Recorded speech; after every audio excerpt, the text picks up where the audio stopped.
整座大陆都争着当他舔狗的女神，如今竟求着一个公认的傻子少爷娶她。殊不知，她的肉体早已被其他的灵魂占据。原来，早在2个半小时之前，统一武林的天魔神教教主因拒绝成仙，被天道一雷电给击死。结果意外魂穿到这个叫卢曼的男人身上。醒来后的第一件事，他便是让管家带他去找这里最年长的老者，了解这个世界的生活方式。管家一脸懵逼，虽然自家少爷平日里就不怎么聪明，但今天却格外的傻。不过身为下人，他只能听从吩咐。经过打听，卢曼得知这具身体的父亲是这片领地的领主，而这里也与他之前生活的武林截然不同。这片大陆分为骑士与法师，他们分别是使用神力与魔力。此时的卢曼正听得津津有味，突然门外传来了吵闹的打斗声，只见3个刘华强正在欺负一个卖瓜的少年。听到动静的卢曼询问管家发生了什么，管家在看到对方身上的纹身后表示，这3人都是布拉德帮的人，他们是专门放高利贷的，那个瓜娃子应该是欠了对方不少的钱。管家的话还没说完，卢曼便上前让几人住手。在看到来人是村里出了名的傻子后，几人都是一脸的嘲讽。管家这时赶忙上前劝少爷和他回家去，可卢曼却漫不经心地询问他，按照当地的法律，这些人都犯了什么事？管家一脸震惊，随后他紧张地开口说道，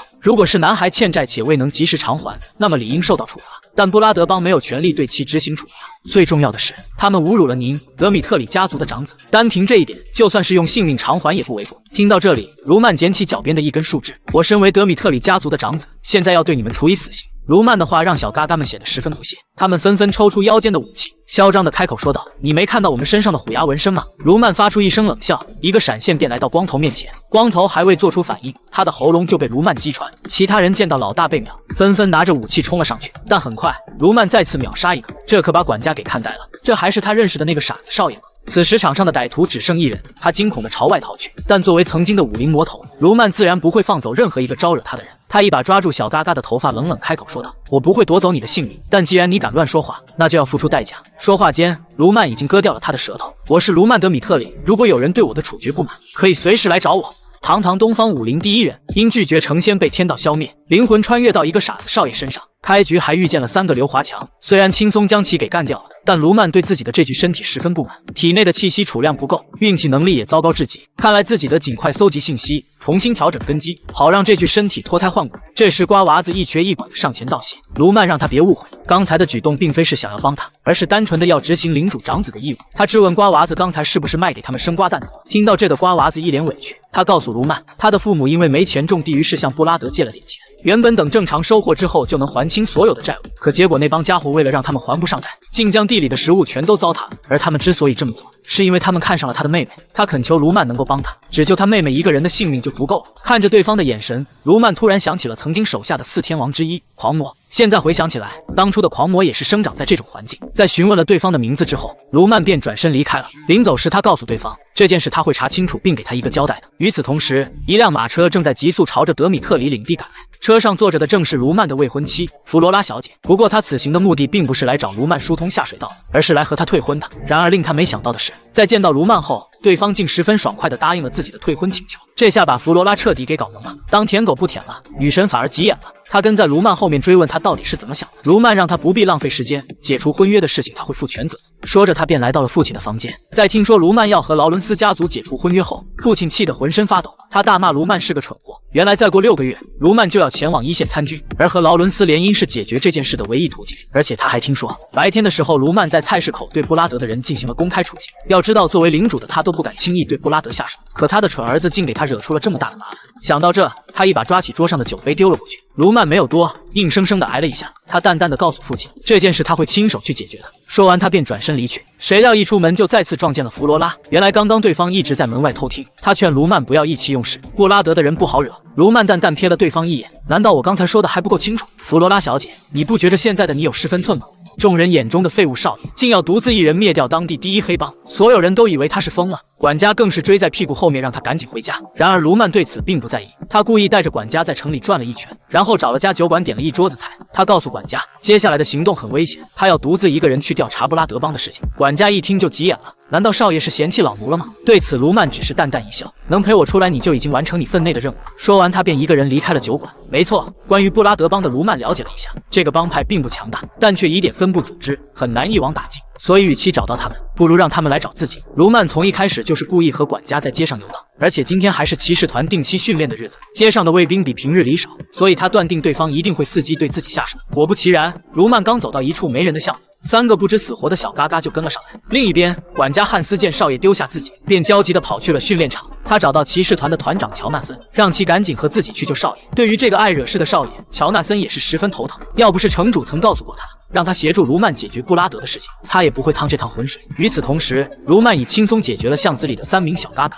并从他们口中套出了布拉德的街头暗号。在一处热闹的酒吧里，卢曼的出现让现场的气氛瞬间变得微妙起来。他笑盈盈地来到吧台，淡定地将街头暗号说了出来。听到这个，众人顿时不淡定，纷纷抄起武器朝卢曼袭来。然而仅仅一个照面，就有3人被卢曼制服。突如其来的一幕让众人全都是一脸震惊，这还是那个懦弱的傻子少爷吗？看着一脸惊慌的众人，卢曼发出一声冷笑。天魔神功作为武林第一功法，仅凭呼吸就能提升自身属性，虽然修炼的时间较短，但对付这群杂鱼绰绰有余。就这样过去了一段时间，乔纳森带着卫兵匆匆赶来，可他看到的只有一片狼藉和倒地不起的小嘎嘎。这时卫兵上前汇报，表示他从一名幸存者那里得知卢曼少爷已经前往劳伦斯了，而那里正是布拉德的总部。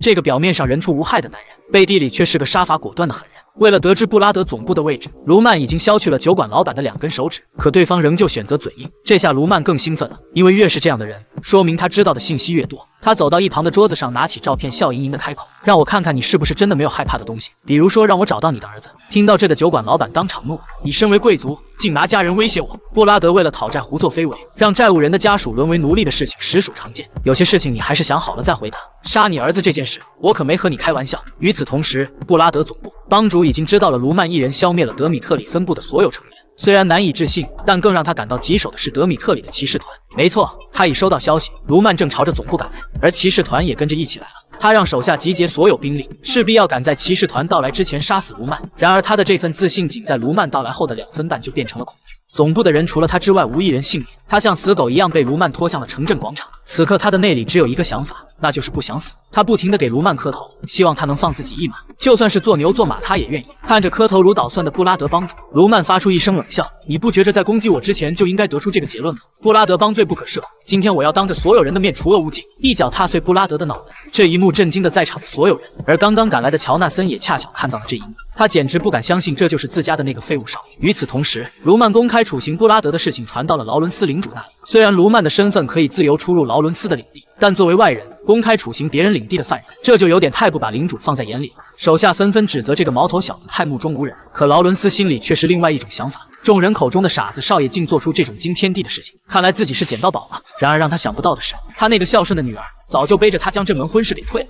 老父亲做梦也没想到，自己最废物的儿子竟然一个人灭掉了整个黑帮。卢曼为了不给自己找麻烦，谎称自己偷偷练习了2年半的剑术，这让老父亲更加欣慰了。同时他提出了个请求，那就是看看儿子的剑术。次日，父亲带着卢曼来到了家族训练场，可当他提出让手下与儿子练剑时，现场竟无一人回话。开玩笑，大家都知道自家少爷是什么尿性，赢了没什么好处，输了搞不好还会被踢出骑士团。谁会想着陪领主的傻儿子演一出戏呢？副团长克里斯是这么想的，但他没想到领主大人竟点名让他上。他可是清楚的记得有一次少爷醉酒闹事，自己秉公处理，结果闹了个不愉快，这次妥妥的给自己找小鞋穿了。他请求团长乔纳森换一个人，但乔纳森却表示作为自己的徒弟，他很适合与少爷对练。比试前，他特别提议让双方全力以赴，不要保留。说完还意味深长地看了一眼克里斯，似乎在暗示他为师只能帮到你这里了。看着眼神慌乱的克里斯，卢曼露出一丝玩味的笑容，而这番举动在对方眼前宛如挑衅一般，所以一开始克里斯就动了真格。然而让他没想到的是，卢曼只是站着不动就挡下了他的认真一剑。不信邪的他再次冲了上去，可不管他如何进攻，始终无法碰到对方的包皮。不仅如此，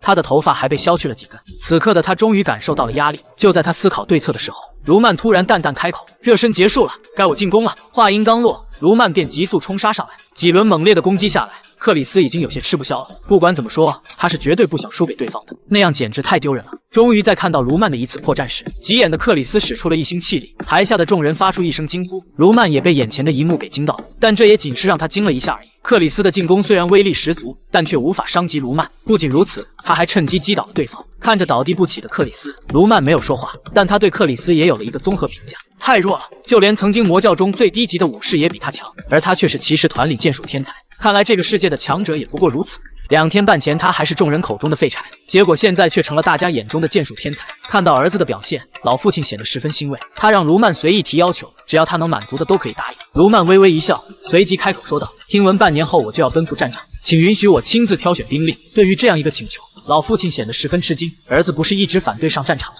今天怎么这么勇啊？他让卢曼想好再回答，但卢曼依旧坚持自己的要求。父亲闭上眼睛沉思片刻，随后便又露出了欣慰的笑容。片刻后，克里斯苏醒了过来，但一睁眼，他的老师就告诉他了一个不好的消息：卢曼少爷要带他上战场。他本能的想要拒绝，但乔纳森表示，只要他能乖乖听话，并在这段时间内观察少爷的变化，他就会将自己的秘籍传授给他。听到这的克里斯顿时不淡定了，那可是成为3星气力骑士的秘诀，与跟随少爷上战场这件事相比，他所承受的痛苦根本微不足道。次日，卢曼找到了克里斯，对于这个只会喝酒打牌的纨绔少爷，他打心里看不起，但碍于和老师的约定，他只能尽量满足卢曼的每一个要求。而第一件事便是向他解释什么是气力。他告诉卢曼，所谓的气力是神力的一种，也是骑士们最常使用的力量。魔法师通常会将神力储存于圆环，而骑士则会让神力弥漫全身。气力的创始人是亚历山大，与魔法师不同，他通过让气力弥漫全身，让人类的身体变得强大。他也是第一个领悟这种方法的人。所以气力就是指让神力瞬间爆发的力量。不过这些都不重要，因为只有一部分天选之子才可以领悟神力。成为气力骑士的概率是1/1000，而成为魔法师的概率则是1/10000。所以重要的是有没有这个资质，其中最基本的资质就是要感知神力。听完对方的解释，卢曼微微点头。既然这样，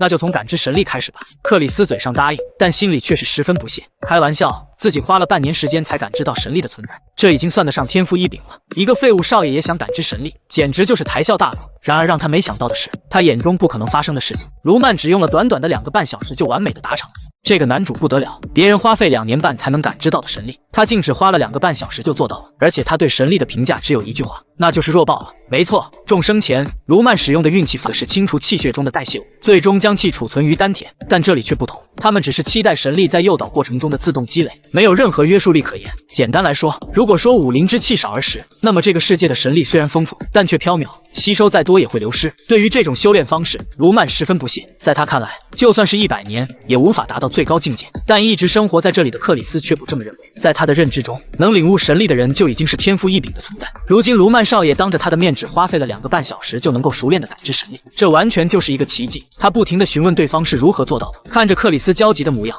卢曼发出一声嗤笑，问你一个问题，你在训练的过程中就从来没有怀疑过这种训练方式吗？听到这里的克里斯一脸懵逼，你到底在说什么？这可是从历代就传承下来的修炼方法。卢曼不想和他废话太多，毕竟一个坚持了数十年的观念是很难被改变的。然而就在他转身离开之际，克里斯突然叫住了他，请告诉我，从现在开始我该怎么办？听到这的卢曼感到十分意外，克里斯的眼神让他想起了曾经的一个手下，那个人为了变强同样舍弃了自尊，他便是让人闻风丧胆的魔教高手血魔。如果你想变强，那么从现在开始想尽办法待在我的身边，6个月后我就要奔赴战场，你就好好看清楚那些敌人是如何被我打败的。如果10年后你依旧跟随着我，想必你一定会找到答案。这个男主不得了，只是用了一把木剑，就让练习2年半的骑士团副团长放弃职位追随于他。乔纳森在听到克里斯的决定后也是感到十分意外，难道自己家的那个傻子少爷真的改变了？不过他还是尊重克里斯的选择，答应了他辞去骑士团副团长职务的请求。与此同时，卢曼剿灭布拉德帮的消息在城镇里传得沸沸扬扬。当初被3个刘华强欺负的瓜娃子在听到这个消息后整个人都麻了，难道卢曼少爷真的是为了自己去剿灭布拉德的？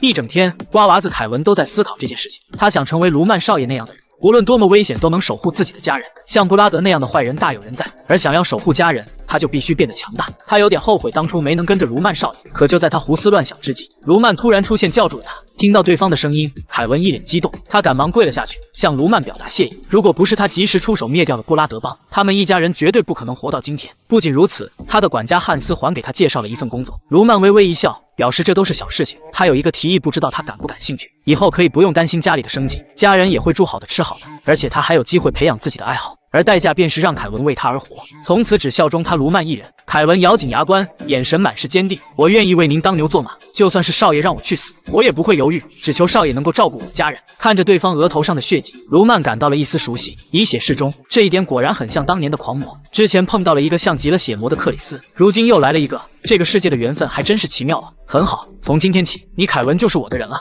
随后他将凯文带回家中，并让管家安顿好他。做完这些，他一个人来到了图书馆，这里有关于这座大陆的所有记载。卢曼从书中了解到，3星气力骑士是一般人无法触及的存在，在国内也会受到特殊待遇。沙罗曼大陆的骑士最高等级为6星，至今还未有人听闻过7星骑士的存在。大陆上的6星骑士共有12人，他们在任何国家都受到尊重。而魔法师在达到7环境界后会被称为大魔导师，那是个半人半身的境界，一个魔法就足以地动山摇。若人数居多，甚至比6星骑士还要令人畏惧。而且这是卢曼之前在武林中不曾见过的力量。若是今后想要君临天下，必定会和这种人发生冲突。看来自己要抓紧时间修炼功法了。在剑与魔法的世界中修炼武功是一种什么体验？为了能够早日君临天下，卢曼开启了自己的修炼之路。他让管家为他找来一处闲置且安静的房间，并提醒对方，接下来的1周内他会在这里度过。他不需要任何事物和水源，也不要让外人进到这里来，除非是他的人陷入了险境，否则不得干扰。管家汉斯十分不解，但作为下属，少爷的话就如同圣旨一般。来到房间内，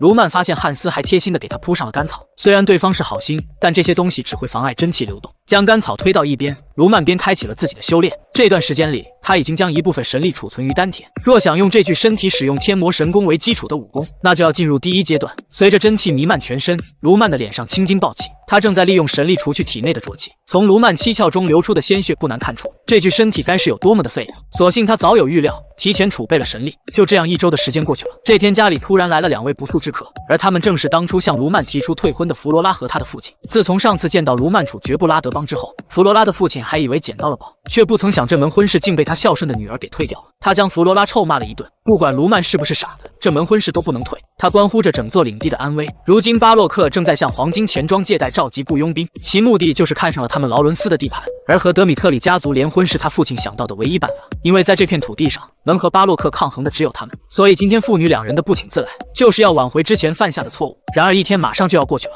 卢曼依旧在木屋里没有出来。管家汉斯一脸焦急，劳伦斯家族的2人从一大早就在等少爷，可少爷又吩咐过自己没事不能打扰他。就在汉斯不知如何是好的时候，木屋的房门突然打开了，听到声音的汉斯开心了起来。可当他转头看去，却看到了一副让他不可思议的画面。从小看到大的少爷，此刻竟换了一副面孔，整座大陆都争着当他舔狗的女神，如今竟求着一个公认的傻子少爷娶她。在卢曼的房间里等了1天，弗罗拉的父亲终于忍不了了。虽然今天是为了促成联婚而来的，可卢曼从始至终都没有露面，反倒是将他们父女2人晾在这里。劳伦斯受不了了，他要去找卢曼的父亲理论一番。推开房门，劳伦斯大声发泄着自己的不满。然而卢曼的父亲也不惯着他，退婚仪式明明是你们先提出来的，如今却还要在我的地盘上责怪我的儿子，你是不是有点看不清自己的位置？卢曼父亲身上散发出的寒意让劳伦斯父女2人瞬间哑火。他告诉2人，其实早在1个月之前，他们就收到了巴洛克家族的联系，他们希望能和德米特里家族联婚，而且给出的条件也极为丰厚，不仅让德米特里家族和总局攀上关系，还答应将劳伦斯的土地分给他们。可即便如此，卢曼的父亲还是拒绝了他们，只因他的儿子曾仰慕劳伦斯家族的小姐。劳伦斯不停地弯腰道歉，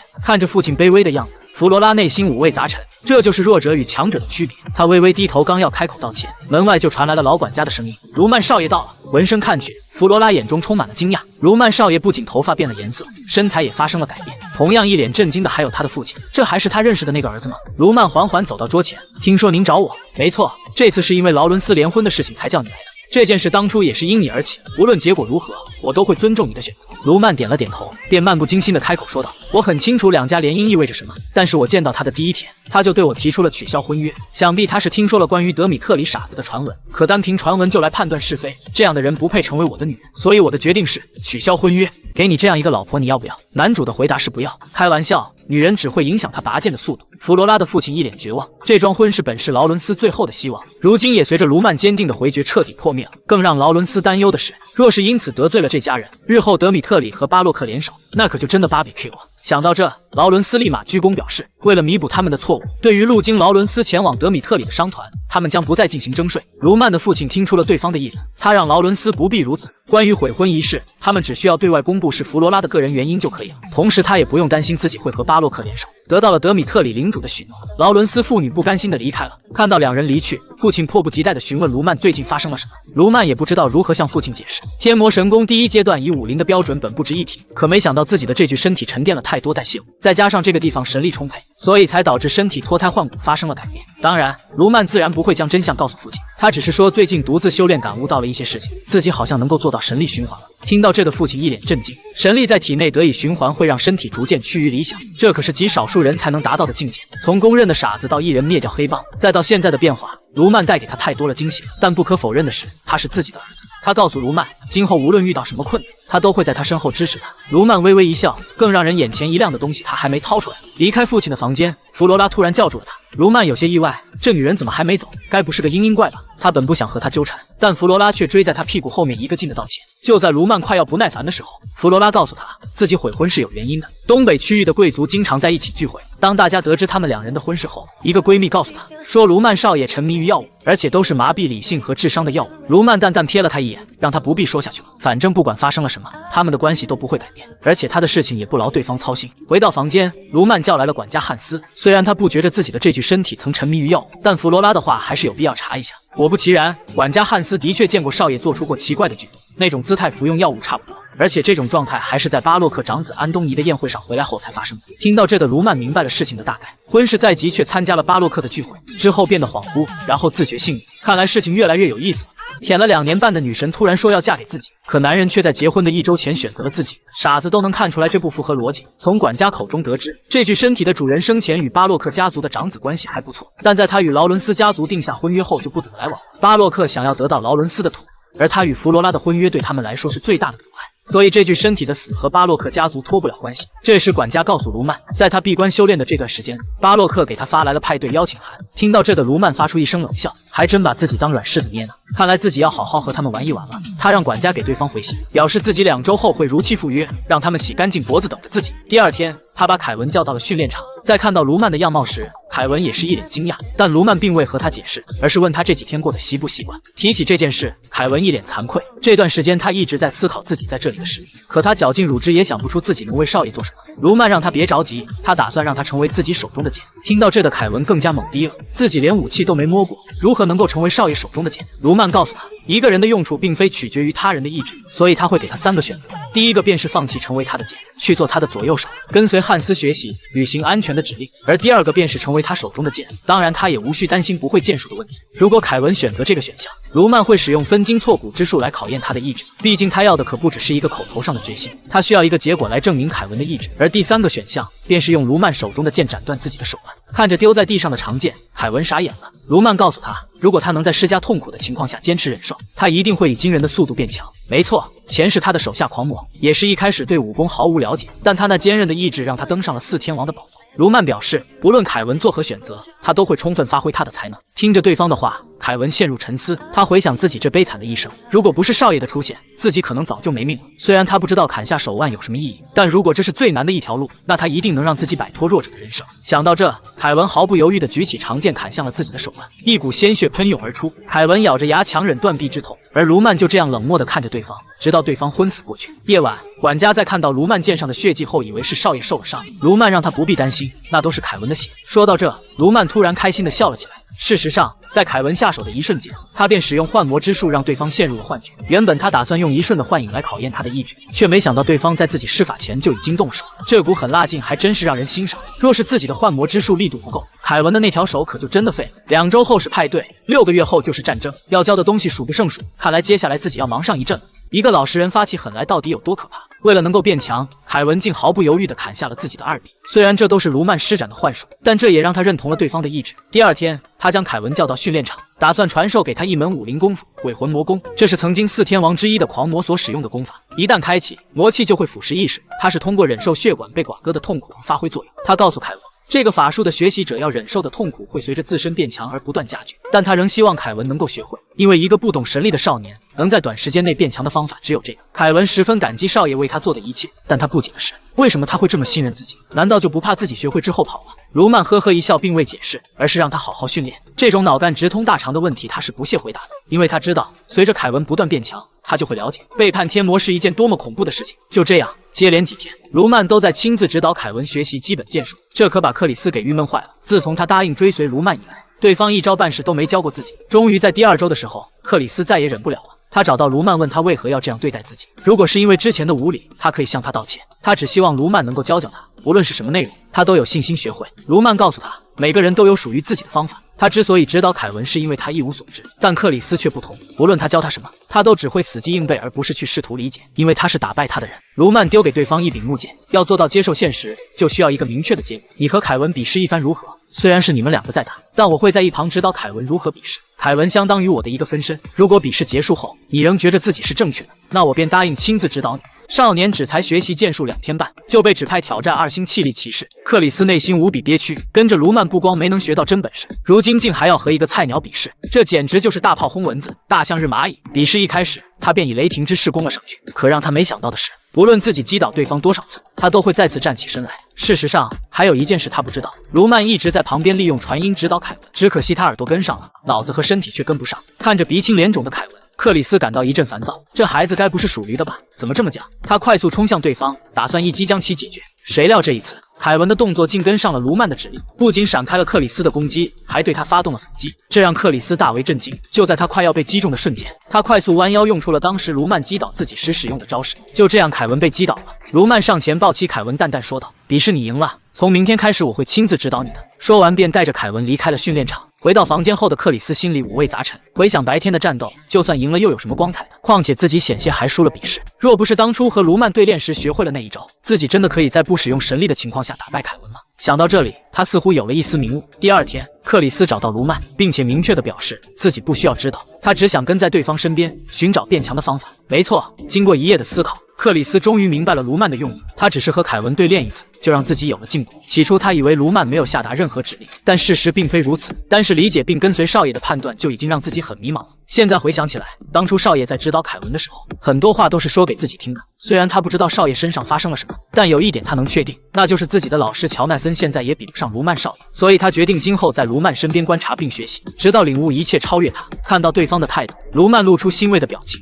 既然如此，那就开始训练吧。整个东北地区的贵族做梦也想不到，1周前还被称为傻子的卢曼少爷，如今竟摇身一变成为了大众情人。巴洛特的宴会厅里热闹非凡，卢曼的出现让现场气氛瞬间凝固。他那乌黑的银发和自信的笑容吸引了在场所有人的目光。这还是卢曼少爷吗？变化也太大了吧！就在众人议论纷纷的时候，一个金发少女率先走过来打招呼：“你好，卢曼少爷，我是格利塞尔家族的索菲亚，您可能没听过这个名字，我们的家族不怎么出名。”卢曼微微一笑：“怎么会不知道呢？你的家族可是有100年的历史呢。”没错，在参加宴会的前一天，卢曼让管家将所有人的信息以及家族的发展史都给他整理好，毕竟这次出席他代表的是德米特里家族，基本的礼仪不能少。索菲亚也没想到卢曼竟对自己家族的事情如此了解，两人越聊越投机，周围的人看到后也纷纷迎了上来。几番推杯换盏之后，大家简直不相信众人口中的傻子就是卢曼，甚至有几个女生当场表示要给他生猴子。就在众人聊得开心的时候，巴洛特家族的管家悄悄来到卢曼身边：“少年邀请您到密室。”听到这里，卢曼的脸色顿时阴沉下来。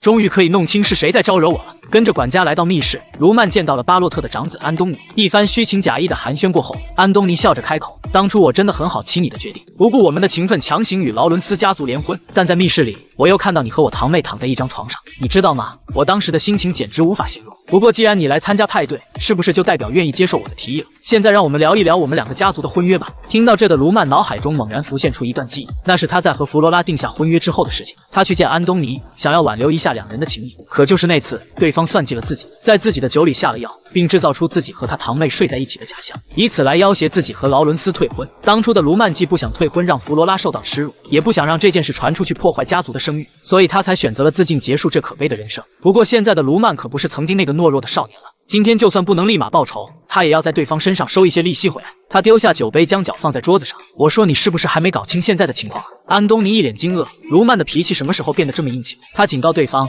破了他堂妹的处就要对此负责。卢曼轻蔑地看着安东尼，开口说道：“随便你，我已经被人叫做傻子了，也不在乎多一个丑闻。不过我劝你还是先管好自己。退婚这件事是我自行判断，但不管怎么说，你也算达成了目的。但是如果在这种情况下，你选择与我为敌，你觉着我会怎么做？会不会有可能为了一己私欲而协助劳伦斯呢？别忘了，在东北一带，你们巴洛特有的只是人脉关系，如果只考虑财力和武力，我们德米特里才是最有实权的那一个。”听到这的安东尼瞬间蔫了，卢曼给他的感觉像是一头苏醒的雄狮，而他从一开始或许就不该威胁对方。从没见过这么硬核的男主，只因自己的手下被人扇了一巴掌，他便将对方暴揍致死。在嘲讽完安东尼之后，卢曼便准备离开宴会，谁料他刚出门，看见巴洛克家族的卫兵正在欺负自己的手下。原来就在卢曼参加宴会的时候，巴洛克家族的几个卫兵见凯文是个小矮子，便决定戏弄他一番。凯文2人本不想惹事，谁料对方竟说自家少爷是个傻子。这夏凯文受不了了，当即就要教训一下对方，不要被一巴掌扇倒在地。克里斯面色凝重，如今的局面他也不敢轻举妄动。德米特里与巴洛克的利害关系有冲突，如果在这里惹事，也许会影响到整个家族。卫兵见两人不敢还手，于是变得更加嚣张。然而就在他准备再次殴打凯文的时候，卢曼突然出现拦住了他，并反手给了他一个大逼兜子。卫兵一脸懵逼，我竟然被一个傻子扇了一巴掌。他刚要破口大骂，卢曼再次扇了过来，一套连环扇下来，卫兵已经彻底傻眼了。他惊恐地看向卢曼，这还是大家认识的那个傻子吗？与此同时，一脸不安的安东尼正在回想着刚才卢曼威胁他的话。没错，以巴洛克现在的实力，的确不能招惹德米特里，可他怎么也想不通，曾经任人拿捏的傻子为何今天变得如此霸道。就在这时，管家突然来报，卢曼正在殴打自家的卫兵。此时宴会厅外面已经围满了人，之前殴打凯文的卫兵跪在地上不停地求饶，看样子是没少挨大逼兜子。凯文与克里斯都有些看不下去，认为这样的惩罚已经足够了，就算是为了两个家族的关系也该收手了。但卢曼却并不想就此作罢。就在这时，安东尼气冲冲地走了过来，你太过分了，卢曼，竟敢在我家殴打我的卫兵！就算你是德米特里家族的长子，我也无法容忍你做这种事，你最好是马上谢罪。卢曼冷冷瞥了对方一眼，为何是我谢罪？此人不仅诋毁了我，还对德米特里家族的人动手，你真的以为错在我？不要忘记我说过的话，我们两人的恩怨很有可能会影响到两个家族，所以我劝你最好明确你的态度，我的忍耐可是有限的。安东尼心里一阵憋屈，他不敢招惹卢曼，最终只能选择妥协。卢曼咧嘴一笑，你果然很上道。随后他看向鼻青脸肿的卫兵，冷冷说道，我劝你最好是咬紧牙关，今天谁都救不了你。教训完对方，卢曼带着手下离开了宴会。这一刻，所有人都不得不接受一个新的事实，他们认识的那个傻子已经不存在了。回去的路上，凯文与克里斯一脸沮丧。说起来，这件事让德米特里家族蒙羞了。卢曼没有训斥两人，而是淡淡开口说道，轻率行事会惹祸上身，忍耐可以避免最糟糕的结局，但是这并不是我想要的答案。就算遇到不得不忍耐的情况，也要直视对方的眼睛，记住那张面孔，至少眼神要凶狠。我无法容忍别人踩在我的头上，我选择在众人之上的人生，而你们既然要跟随于我，那就必须适应这种方式。身为曾经的武林魔教第一人，言而无信是他做人的基本准则。卢曼虽然口头答应了安东尼不会协助劳伦斯家族，但他也不希望巴洛克能赢下这场战争，这对德米特里家族日后的发展不利。根据情报得知，巴洛克家族的军事力量本不强大，他们只不过是和总局有些关系吧。总局作为开罗王国的权力中心，征兵和分封贵族是他们的专权。为了这次战争，巴洛克不惜向黄金钱庄借走大量钱款，雇佣了佩尔加佣兵团。根据目前收集到的信息，预计半个月后，巴洛克就会向劳伦斯开战。虽说卢曼和安东尼说过不会干预劳伦斯的相关事宜，但为了德米特里以后的发展，他是不会放过威胁过他的巴洛克家族的。若是借助家族的力量惩戒一下对方，本不是件难事，但卢曼并不打算这样做。当初父亲答应自己拥有自己选择亲兵的权利，看来是时候找他兑现承诺了。几天后，城镇里来了一名叫做卢卡斯的 B 级佣兵，离家2年半，这次回来是想打造一身装备。毕竟德米特里不论是原材料还是打造手艺，都是大陆上的第一。等待的功夫，他来到街上闲逛，发现一群人正在围着公告栏议论。走近一看，居然是卢曼的征兵公告，月薪8000，6险1金，只招30人，而且只为卢曼少爷一人服务。虽说条件不错，但卢卡斯并不打算为贵族服务。这时旁边的一个家伙劝他最好不要再去申请了，因为到现在为止已经有上百个应征者了。卢卡斯一脸的不可置信，那个德米特里家的长子不是个傻子吗？怎么会有这么多人报名？此话一出，在场之人全都用奇怪的眼神看向他。看来你是外地人，不了解情况了。卢曼少爷早就不是往日里的那个傻子了，他不但讨伐了布拉德邦，还变得重视民心。不信你去打听一下凯文一家就知道，那个曾经被人欺负的瓜娃子，如今已经吃上了又硬又长的大面包，而且他的家人也被安排住进了大别墅，这妥妥的人生巅峰啊！据说卢曼少爷还为了凯文扇了巴洛克卫兵好几巴掌呢。卢卡斯懵逼了，自己才离家2年半了，怎么发生了这么多变化？看来自己一定要参加选拔，亲眼确认一下这件事。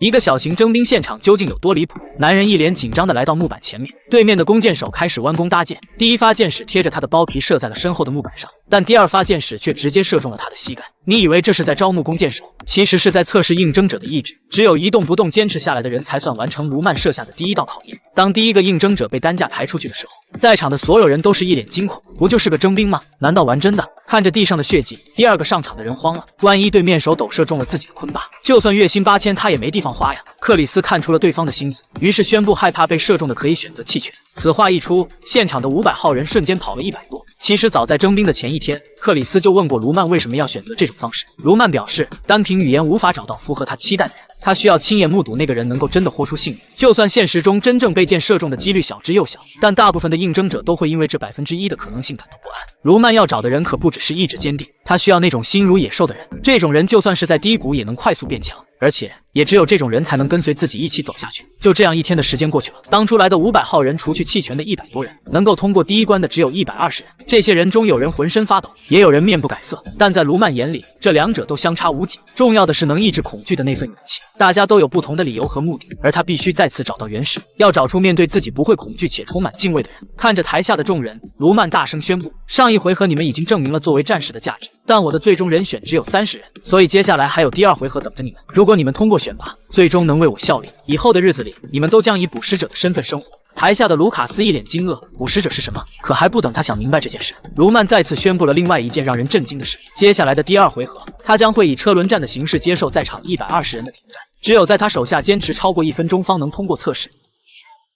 120人轮番挑战1人，只有能在他手下坚持1分钟的人才能提前通过测试。卢曼的自信在大家看来就是狂妄。第一个上场的光头根本不相信他能在1分钟内击败自己。随着比试开始，光头拼尽全力冲了上去，他要以绝对的力量让卢曼记住他。可卢曼只是轻轻侧身便躲了过去，光头还没反应过来，木剑已抵在他的喉咙。下一个！此时台下的卢卡斯终于明白卢曼为何说出那般狂妄的话语，因为他有这个实力。就这样，1个小时过去了，现场已经淘汰了60位应征者，而卢曼看起来却没有一丝疲惫。现在大家终于明白何为捕食者了，卢曼现在就是捕食者，在弱肉强食的世界里，可以掌控他人生死的捕食者。卢卡斯是第61个上场的，与其他的挑战者不同，他是第一个敢先发制人的选手。虽然卢曼挡下了他的进攻，可他却趁机将腰间的匕首丢了出去。好家伙，没想到这小子还暗藏玄机。不过这根本伤不到卢曼。短暂的后撤之后，卢卡斯摸了摸腰间的匕首，算起来他还有一次进攻的机会。这一次他必须掌握主导权。看着对方朝自己发起冲锋，卢曼咧嘴一笑。虽然说卢卡斯的做法不太光彩，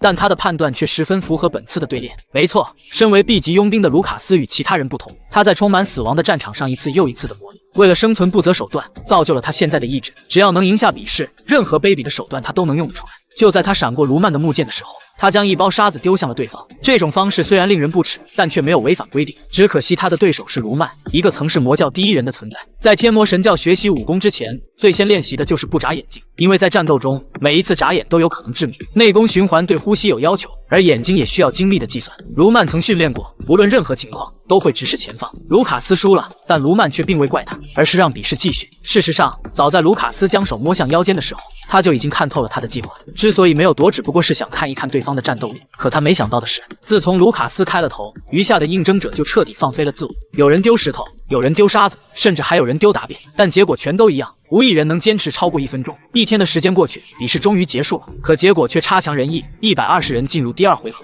但却无一人通过测试。不过最后卢曼还是在这群人里选出了30个，并将名单交给克里斯，让他先带他们训练。看着手上的名单，克里斯感到一阵惊讶。其他的人都还好说，可少爷为什么选中了卢卡斯？他不光在战斗中使诈，甚至没战斗到最后就中途认输了。在他看来，这种人只会害人。卢曼笑着解释，这种人虽然卑鄙，但却能在战场上发光。为了生存不择手段，这也是克里斯需要学习的地方。除了这件事，克里斯还有一事不急，距离奔赴战场还有5个月的时间。为什么这么早就开始征兵？卢曼呵呵一笑，现在巴洛克应该向劳伦斯宣战了吧？从现在开始，我们要做好万般准备，插足巴洛克与劳伦斯的战斗。原本劈开腿就能拯救自己的家族，但现在就算撅起屁股也没用。自从收到巴洛克家族下的战书后，弗罗拉就一直在做噩梦。当初要不是他悔婚，也不会造成现在的局面。他回想自己的一生，从小到大，他都认为自己是最聪明的那个，用现在的话来说，那就是普信。但直到这一刻，他才明白自己是多么的可笑。想起卢曼凭借一己之力击败布拉德邦的事情，弗罗拉感觉自己才是那个傻子。当初就算卢曼没有成功，但至少他有勇气选择这么做。想到这的弗罗拉陷入沉思，突然他下定决心走出了房间，自己绝对不能懦弱下去。卢曼可以凭借自己的力量打败布拉德，所以他也要靠自己找到解决办法。与此同时，弗罗拉的父亲劳伦斯已经快要绝望了。碍于巴洛克与总局的关系，周围的贵族没有一个敢帮他们劳伦斯的，而仅靠他们是不可能挡下巴洛克的进攻的。手下表示，如今的情况不如投降，至少还能保住部分领地和战士们的性命。劳伦斯一脸疲惫，或许真的只剩这一个办法了。然而就在他准备下决定的时候，弗罗拉推开了会议室的大门。父亲大人，我找到解决办法了。与此同时，卢曼找到了他的父亲，并将他要插足战争的事情说了出来。听到这的父亲差点气出了脑溢血。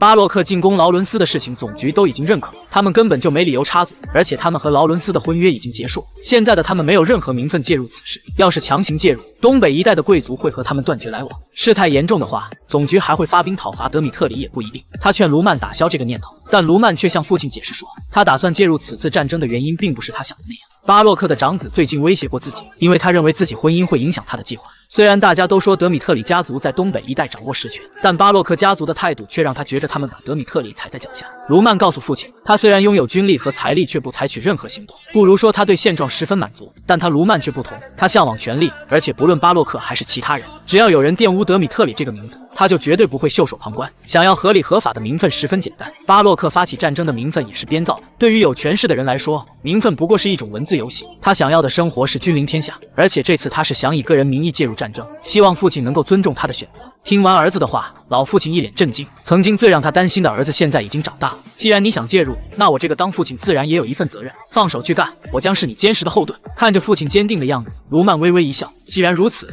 那我就不客气了。德米特里家族之所以能够成为东北一带的实权霸主，其中最重要的原因就是他们领地后面的铁矿储量堪称王国第一。另外，德米特里领地的铁匠技艺精湛，他们采出来的铁矿经过加工都会卖出高价，因此东北一带的贵族都不愿意与德米特里家族为敌。先不说这庞大的财力，在开罗王国无法得到德米特里制造的铁制武器，单凭这一点就很致命。当初父亲在答应给卢曼提供帮助的时候，卢曼就提出了一个要求，他需要士兵们的武装设备。父亲让他去找亨德里克大师，他是德米特里家族的掌管人，负责制作所有的铁制品。但是去之前他需要铭记一点，德米特里的铁匠对自己的手艺极其自信，他们不会因为卢曼的身份就轻易的认可并跟随他，只有对铁制品有一定认知的人才能赢得他们的信任。果不其然，当卢曼来到铁匠铺后，才发现这里的人看向自己的眼神全都是不屑与厌恶。回想起这具身体生前的行为，大家对自己的态度也不足为奇。来到亨德里克大师的铁匠铺，卢曼表明了自己的来意，然而亨德里克却冷淡地指着地上的一堆装备，表示那些就是。卢曼一脸懵逼，这老逼灯说话怎么这么冲，不记得自得罪过他呀？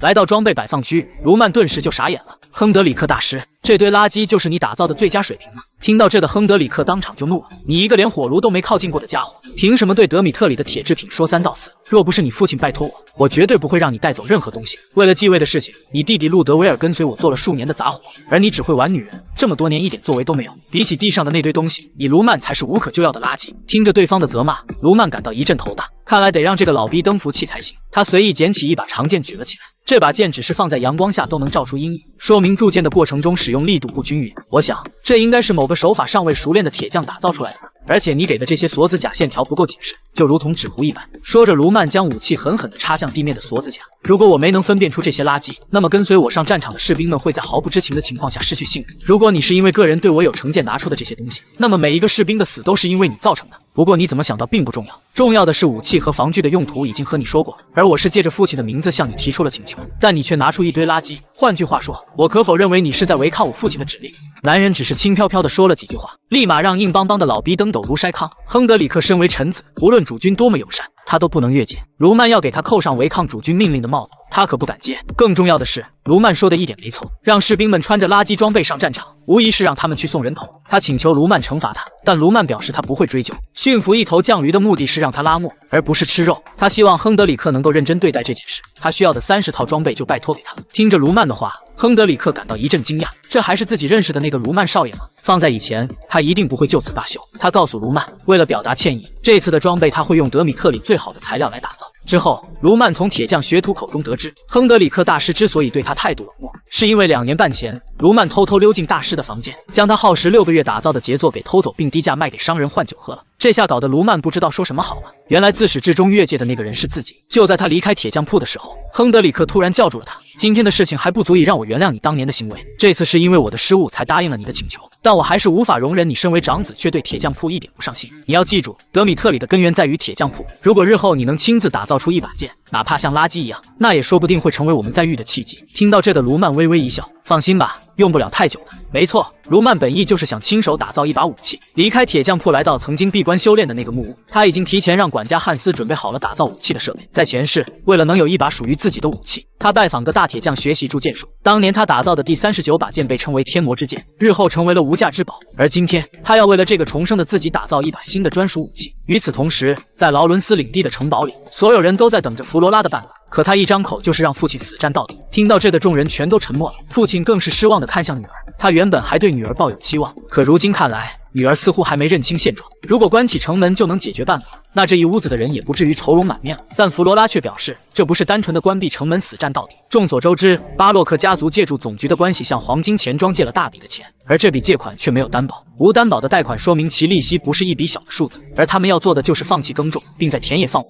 尽全力储备粮食，延后挺到冬天。巴洛克虽然借走了大量的钱，但利息也在每时每刻疯涨。黄金钱庄的势力大到可以影响整座大陆，若短期内没有结束战争，他们就会以利息为由对巴洛克家族施加压力。毕竟黄金钱庄那么大的势力不是总局可以左右的，但佣兵们却会被金钱左右。而且最重要的是，冬季对攻城战十分不利，一旦冬季到来，他们一定会束手无策。一句惊醒梦中人，弗罗拉的解释让众人瞬间看到了希望。老父亲一脸欣慰，他慢慢站起身来，大声宣布：从现在起，劳伦斯将开始为抗战做准备。为了让生命延续，就算是城墙倒塌、丧命战场，我们也要战斗到底。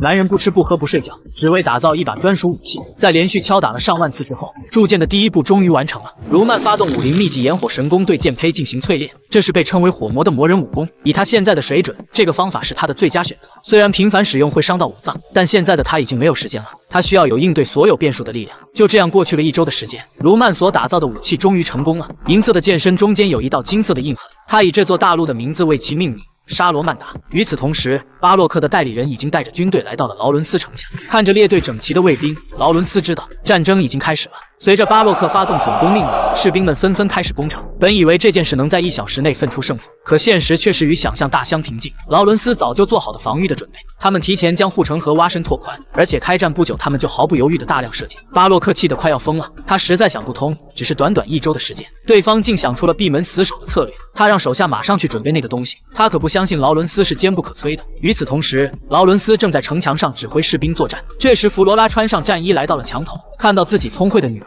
劳伦斯一脸欣慰。可就在两人父女情深的时候，墙头处突然传来了剧烈的爆炸，只见城墙已经出现了一个豁口。弗罗拉一脸惊恐地跑去查看，可下一秒他就愣住了。刚才的爆炸竟然是燃烧弹造成的，它的原理和投石器一样，可以向城墙投掷大型爆炸魔法，这属于战略资源，如果没有总局的允许，即便腰缠万贯也无法使用。弗罗拉陷入绝望，他万万没想到对方竟使用这种魔法兵器。现在摆在他面前的只有2个选择，要么使用相同的武器与其对抗，要么打开城门亲自毁掉对方的兵器，但这显然都不可能。而就在这时，他的仆人突然焦急地跑了过来：小姐，我们刚刚收到魔法通讯，卢曼少爷让我转告你，他说他有办法帮助我们，希望你能接收通讯。一个家族的平安竟然用一个少女清白来换。卢曼使用魔法通讯联系上弗罗拉，一上来他便开门见山说出了他的想法。因为个人原因，他要对巴洛克复仇，但现在的问题只是报仇的时机。如果劳伦斯家族同意他的计划，那么他可以选择现在马上摧毁巴洛克。弗罗拉知道天下没有免费的午餐，他询问卢曼自己需要做什么。卢曼回答说，如果劳伦斯选择牺牲为他个人做铺垫，他会以卢曼的名字做担保，尽全力帮助他们。弗罗拉知道现在的情形已经容不得他考虑其他了。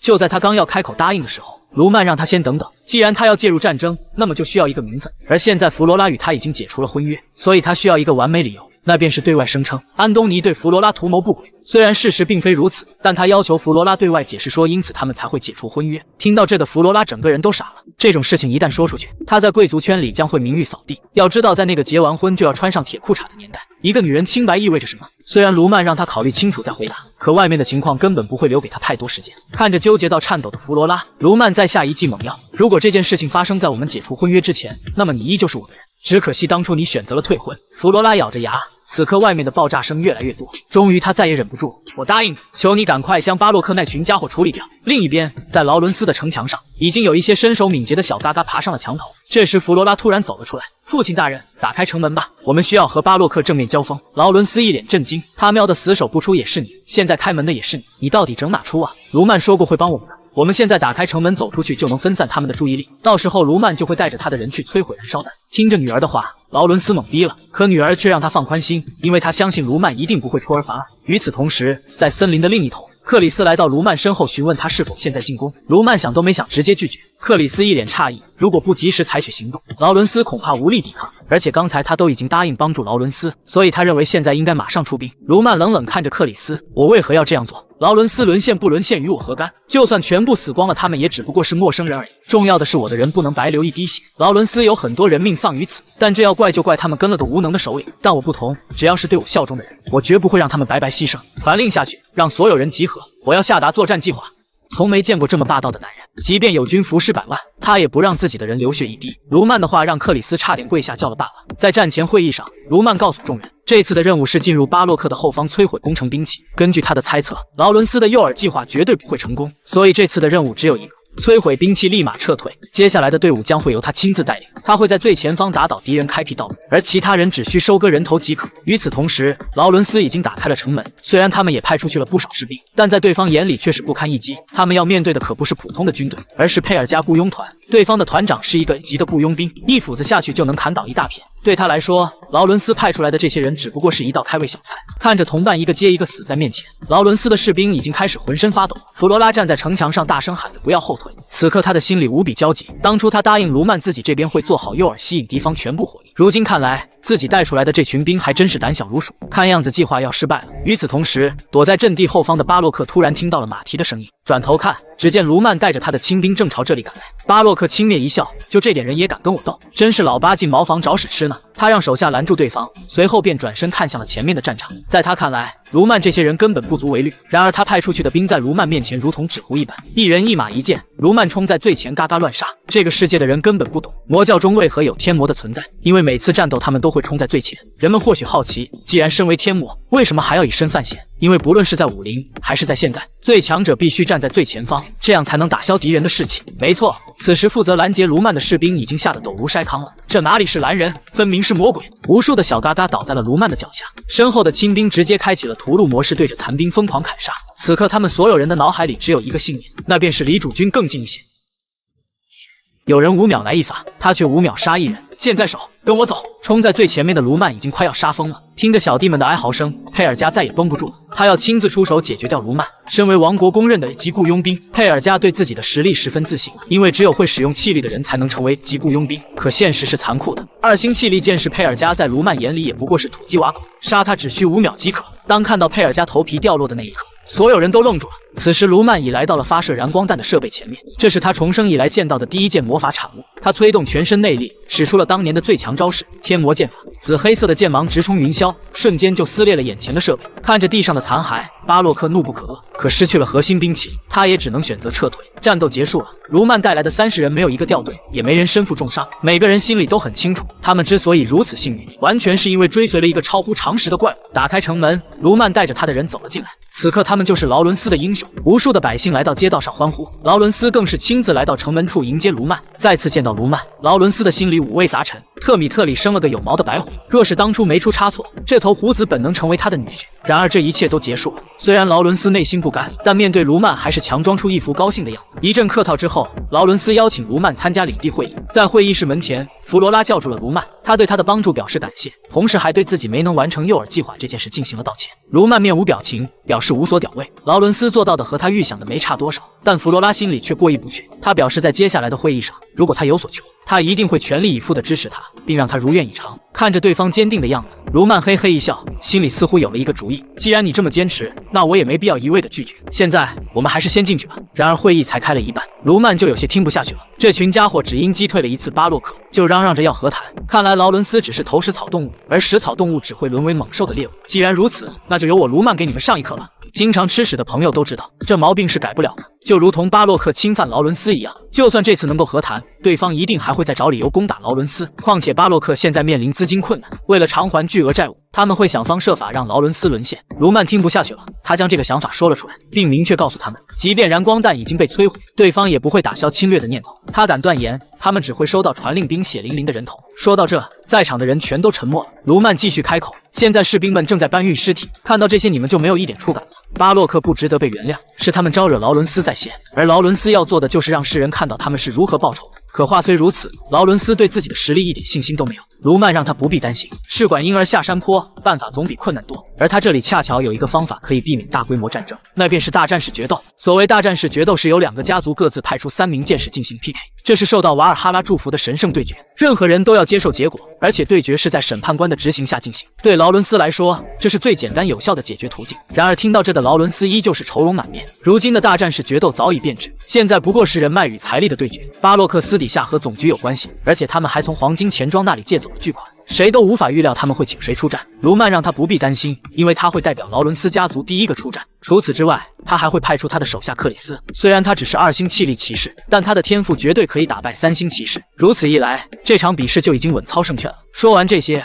卢曼走向一旁的弗罗拉，现在请你做出决断吧。卢曼的话仿佛一道闪电从弗罗拉脑海划过，难道这就是他说的请求？这仿佛就是在告诉自己，他会替自己出战，但届时一切的变数都需要劳伦斯自己承担。此刻的他终于明白，卢曼是个多么危险的人。弗罗拉紧闭双眼，仿佛抽干了所有的力气。我同意你的决定。女人曾经眼中的废物傻子，如今竟让她有了一丝恐惧。为了能够延续家族的生命，弗罗拉最终答应了大战士决斗。经过1周的周旋，劳伦斯与巴洛克来到了决斗现场。在审判官宣布完比赛规则后，双方开始提交决斗顺序表。这时，卢曼突然注意到巴洛克家族那边不光不紧张，甚至越发的有恃无恐。按理说，随着时间的流逝，利息问题本该让巴洛克家族面临巨大压力，可现在看来，他们却丝毫没有焦虑。卢曼感觉对方似乎是在故意拖延时间，这里面一定有猫腻。他告诉劳伦斯，他想要更改一下出场顺序。劳伦斯有些惊讶，名单早在1周前就已经定好了。难道说这段时间巴洛克家族请来了实力超重的人？他询问卢曼想要如何更改。卢曼表示，原本的计划是他第一出战，获胜后派出劳伦斯家族的人，最后再由克里斯完成整场对决。但现在看来，他得让克里斯第一个出战，而他将留下来应对巴洛克的那张王牌。很快，第一场对决开始了。2星骑士克里斯对战3星骑士小嘎嘎。一开始，双方便以雷霆不及掩耳之势冲向彼此。短短的2.5秒，两人已交锋数次，速度之快，连画师都只能捕捉到他们的残影。克里斯一边闪避着对方的攻击，一边伺机寻找一击毙命的机会。对上比自己高1星的气力骑士，他的机会只有一次。然而还不等他发现对方的破绽，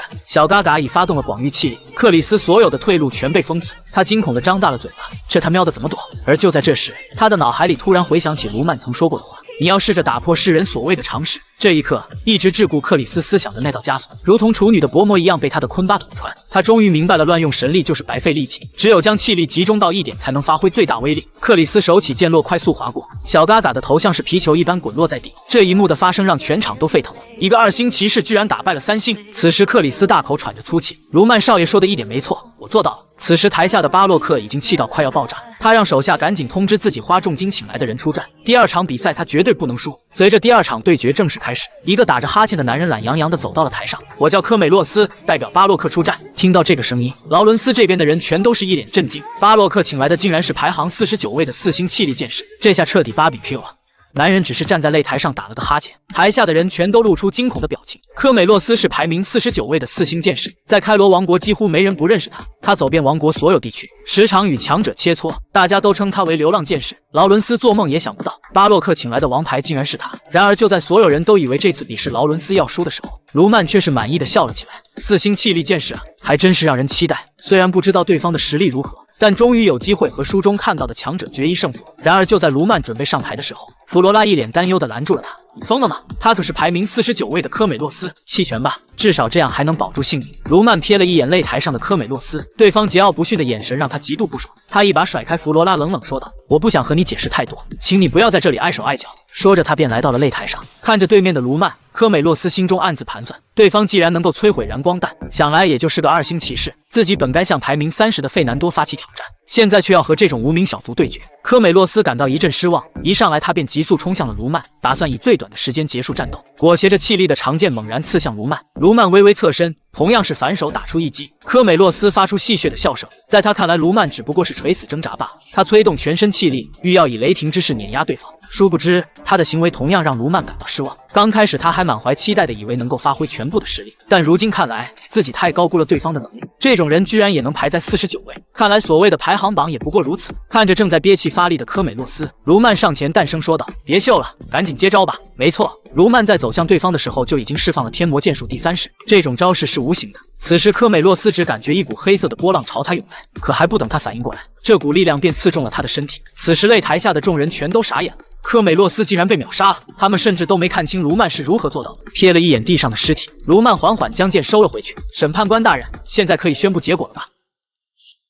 这个男人不得了，仅用一招就秒杀了排名49的4星气力剑士。科美洛斯倒下的那一刻，所有人都愣住了，这简直就是不可能发生的事情。克里斯紧紧握着拳头，这就是主君的真正实力。之前赢下第1局的时候，他还自信的以为快要追上主君的脚步，现在看来自己真的太天真了。此时心态最炸裂的当属巴洛克，他甚至怀疑佣兵工会给他们派来的是假的科美洛斯。3场比赛已经输了2场，结果已经很明显了。但大剑士决斗的规则是3场比赛必须全部打完，为了避免人才损失，双方将有机会更换出战人员。巴洛克强忍着怒气，让手下安排班森参加第3场比试。社交派对时是他让巴洛克名誉扫地，这次就给他一个挽回的机会。没错，班森正是当初卢曼扇他大逼兜子的那个卫兵，可他连星级都没有，上擂台无疑是去送死。陡如筛糠的班森来到了擂台之上，此刻他的内心有1万头草原马在奔腾。身为臣子，他无法违抗领主的命令，哪怕是献出生命。看到擂台上的班森，凯文和克里斯都是心头一惊，尤其是凯文，他可是清清楚楚的记得当时是对方欺辱的自己。他毫不犹豫地向卢曼请求出战，卢曼也没想到凯文居然有这般勇气。要知道，即便对方是无心起使，凯文也不一定是他的对手。看来他是想证明自己并非无用吧。卢曼露出欣慰的笑容，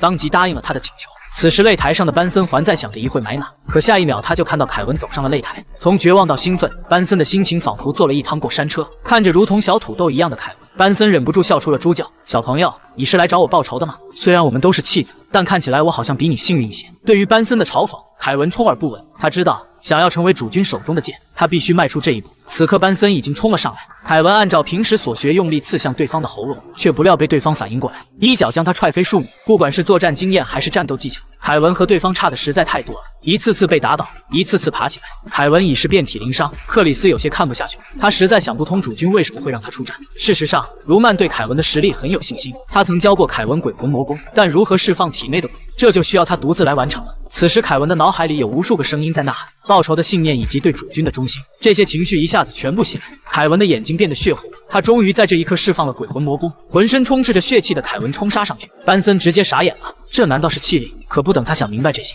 凯文的剑已穿透了他的胸口。这一战，凯文胜，所有人都是一脸的不可置信。凯文径直来到卢曼身前，恭敬地跪了下去。主人，我回来了。卢曼微微一笑，淡淡说道：“很好，看来你已经彻底学会了鬼魂魔功。”一场对决解救了劳伦斯的领地，同时也让男主成为了众人口中的大英雄。但与卢曼相比，巴洛克就惨多了。黄金钱庄给他发来了贷款催缴单，佣兵团也在向他们追责，并要求提供牺牲战士的抚恤金。巴洛克此时想死的心都有了。自从战败之后，东北一带的贵族几乎没人想和他扯上关系。他将这一切的责任全都归咎在卢曼头上，若非是他的介入，劳伦斯根本不可能会赢。突然他想到了什么，没错，卢曼的介入是不合理的，在贵族社会里，理由尤为重要。数日后，他将东北一带的贵族召集了过来，并明确地表示卢曼在没有正当理由的前提下介入了战争，这明显违反了贵族之间的约定，属于越界行为。要知道，他和劳伦斯家族取消婚约的事情人尽皆知，他希望大家能一同联合起来声讨德米特里家族，并对他们的这种行为进行问责。巴洛克在说完这些之后，贵族们纷纷表示他说的没错。看到大家的态度，巴洛克露出奸计得逞的笑容，他正是想通过这种方法向德米特里索取巨额赔偿，以此来偿还黄金家族与佣兵团的债务。然而就在他沾沾自喜的时候，卢曼突然推门而入，原来大家都在啊！听说各位对我有很多不满，那么不如亲口告诉我如何？巴洛克一脸震惊，这小子怎么来了？而且还是一个人来的。巴洛克怒火蹭的一下就上来了，一个乳臭未干甚至连爵位都没有的家伙，竟在他面前无视身份之差。他愤怒地质问卢曼到底几个意思。巴洛克宣告领地战是根据贵族的礼法进行，而且也得到了总局的认可。难道是因为贵族们愚蠢才会需要这些步骤？这是为了守护彼此的名誉。你知不知道你的举动会让德米特里家族蒙羞，而造成这一切的罪魁祸首都是因为你这个德米特里家族的长子。卢曼冷漠地听着巴洛克的无能咆哮，你说完了吗？说完就该轮到我向大家解释了。巴洛克一脸懵逼，这小子怎么油盐不进？可他做梦也想不到，卢曼的这次到来可不是单纯的为了家族的名誉，而是为了报仇。巴洛克家族从此以后恐怕要绝后了。这个男人口活是真的棒，仅凭一张嘴就让仇家心甘情愿交出了自己的儿子。巴洛克原本召集贵族是想联合声讨卢曼，却不曾想卢曼竟亲自找上门来。在听完巴洛克的一通无能咆哮后，卢曼淡淡开口说道：“劳伦斯与德米特里本有婚约，但被单方面解除婚约的我却成了大家眼中的傻子。那么你们认为对方和我解除婚约的原因是什么？我知道你们听到过很多传闻，但真相只有一个，那就是巴洛克的长子安东尼威胁了我，他在我定下婚约后给我下药，并把他的表妹和我搞到了一张床上，这都是为了离间劳伦斯和德米特里设下的陷阱。”听到这的众人开始议论起来。巴洛克愤怒地发出咆哮：“你以为你说这些大家会相信你吗？谁知道你是光蹭蹭没进去，还是吃干抹净死不承认？”卢曼呵呵一笑：“别着急，我的话还没说完。我之所以介入这场战争，还有另外一个理由。安东尼曾对弗罗拉图谋不轨，而当时弗罗拉还是我的未婚妻。也正是因为如此，弗罗拉受不了打击，才选择与我解除婚约。大家如果不相信的话，可以亲自去问弗罗拉。我想没有任何一个处女会拿自己的清白开玩笑。”听到这的众人开始议论起来。卢曼的理由的确站得住脚，他们也不可能继续支持巴洛克了。此时巴洛克的脸都黑了，他的 CPU 在疯狂运转，今天没法拿下卢曼，只能日后再想办法。他无力的开口表示，这件事虽然他不相信，但会弄清事实。他让卢曼先回去，之后他会给他一个说法的。然而卢曼既然来了，又怎会轻易离开？他让巴洛克最好看清现实，他是想让安东尼因为这件事受罚。还是想将问题上升到家族间的矛盾。如果今天他得不到答案，他会立马回家将此事告诉父亲。巴洛克慌了，这个节骨眼上，他们绝对不能继续和德米特里起冲突。他让卢曼先别着急，他会让安东尼给他跪下认错的。开玩笑，如果跪下就能解决事情，那卢曼也不会一个人来到巴洛克。他来的目的只有一个，那便是与安东尼进行审判决斗。得知此事的安东尼直接跪了，背了黑锅不说，他还要和那个家伙决定。以他的水平，不出2个半回合就能原地开洗。可巴洛克也没有办法，为了家族的延续，他只能忍痛将儿子交出去。就这样，在东北贵族的见证下，卢曼与安东尼开始了审判对决。巴洛克本以为卢曼是一个人来的，不敢做出太过分的事情，可没想到卢曼一出手就杀了自己的儿子。这个男主真牛逼，在别人的地盘里搞事情，上百名汪汪队竟无一人敢上前制止。在与安东尼的审判对决上，卢曼毫不犹豫地将其击杀。尽管从一开始对方就不听的求饶认错，但卢曼还是这样做了，因为他很清楚一件事，那便是斩草要除根，只有死人才会阻断一切变数。巴洛克不顾一切地冲向擂台，他做梦也想不到卢曼竟敢当着自己的面在自己的领地杀人，而且杀的还是他的长子。他朝着手下大声咆哮，命令他们立刻抓住害死他们少爷的那个恶魔。然而卫兵们一个敢上前的都没有。开玩笑，那可是一击秒杀4星骑士的存在，就凭汪汪队的实力还不够对方塞牙缝的。这一刻，巴洛克终于明白卢曼为何一个人来这里，他就是要麻痹自己，让他以为对方有了妥协的意思，然后再提出审判对决杀死安东尼。从一开始他就没有打算放过自己的儿子。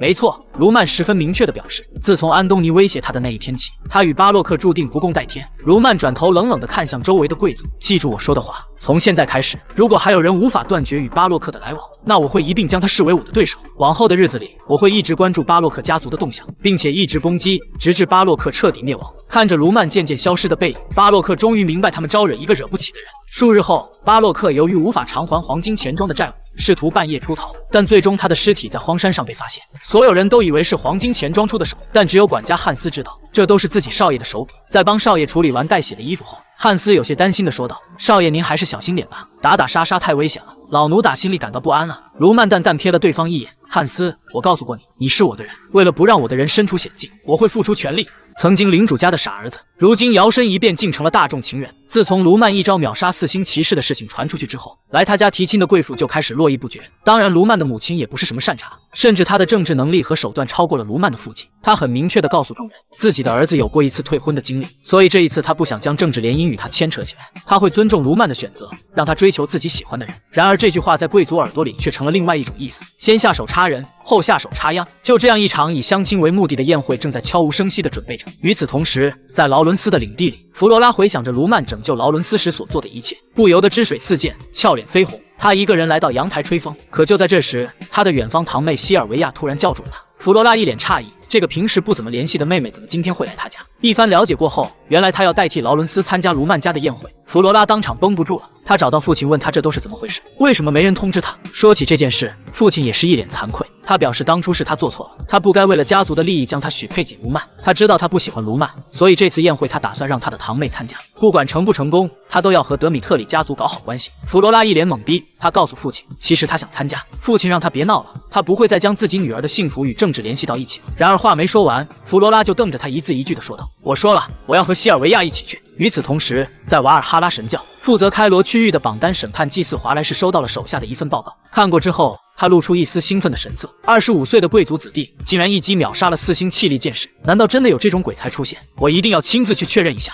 注意看，这一群贵族少女打扮得花枝招展，只为得到男主的青睐。可当他们来到男主的家乡后，便又开始变得一脸嫌弃起来，只因德米特里是个靠采矿发迹的家族，乌黑的煤炭加上浑身汗臭味的矿工，让他们感觉自己好像来到了乡下。这时路上走过一群脏兮兮的矿工，所有人都是一脸厌恶的闪开。可他们不知道的是，他们梦寐以求的卢曼少爷此时就在这群矿工中间。突然街道上传来一阵急促的跑步声，只见卢曼的管家汉斯正气冲冲地跑来。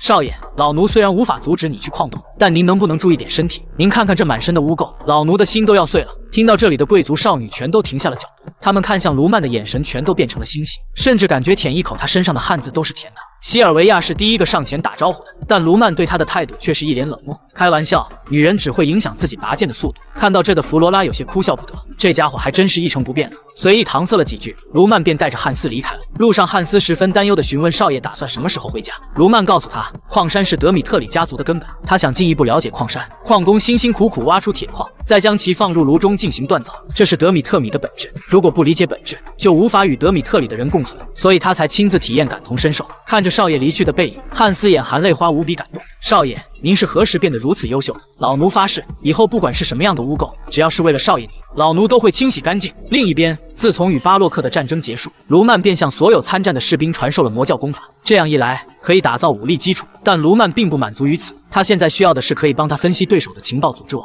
可问题是，他没有太多的财力与人脉，所以他才将目光放在了矿工身上。这天，卢曼来到训练场，他将克里斯叫到身边，询问士兵们的训练情况。克里斯如实汇报，自从学习了卢曼传授的功法，大家的实力都有了明显的增长。卢曼微微点头，淡淡说道：“既然如此，现在你也该学一学新的剑术。你和其他人的起始点不同，你有一套属于自己的练习方法，所以很难接受新的知识。但我觉着你现在已经做好了准备。现在我要教你的剑术名为闪电，希望你不要辱没了这套剑法的威名。”男人只是在满是贵族少女的宴会厅上露了个脸，立马让全场少女下体流液，俏脸绯红。与平时不同，面对诸多贵族少女的献媚，卢曼不再冷冰冰，而是和他们热情地打起招呼。临近宴会尾声，卢曼一个人来到阳台透气。这时弗罗拉突然走了过来：“你的演技可真好，我还以为你不会在乎所谓的人际关系，真是令人意外啊。”卢曼淡淡瞥了对方一眼，开口说道：“放在平日我的确不在意，但今天我的父母也在，而且在场之人都是他们邀请来的客人，我自然不会和之前一样行事。另外，你说的意外大可不必在意，因为在我看来，这和你我的初次见面没什么差别。”一句话直接把弗罗拉给整尴尬了。可卢曼根本没有和他聊下去的意思，他现在最想得到的是专属自己的情报组织。没错，卢曼之所以融入矿工与他们一起工作，无非是想得到他们的支持与肯定。当然，一开始的时候，矿工们对他的到来十分不屑，认为他只不过是为了继位而做的样子。可随着时间的推进，矿工们对他的改观有了明显的变化。卢曼在工作中不仅任劳任怨，还经常向老员工请教经验，但这并不能改变所有人对他的印象。真正改变他们想法的是一次矿难，一名矿工掩埋地下，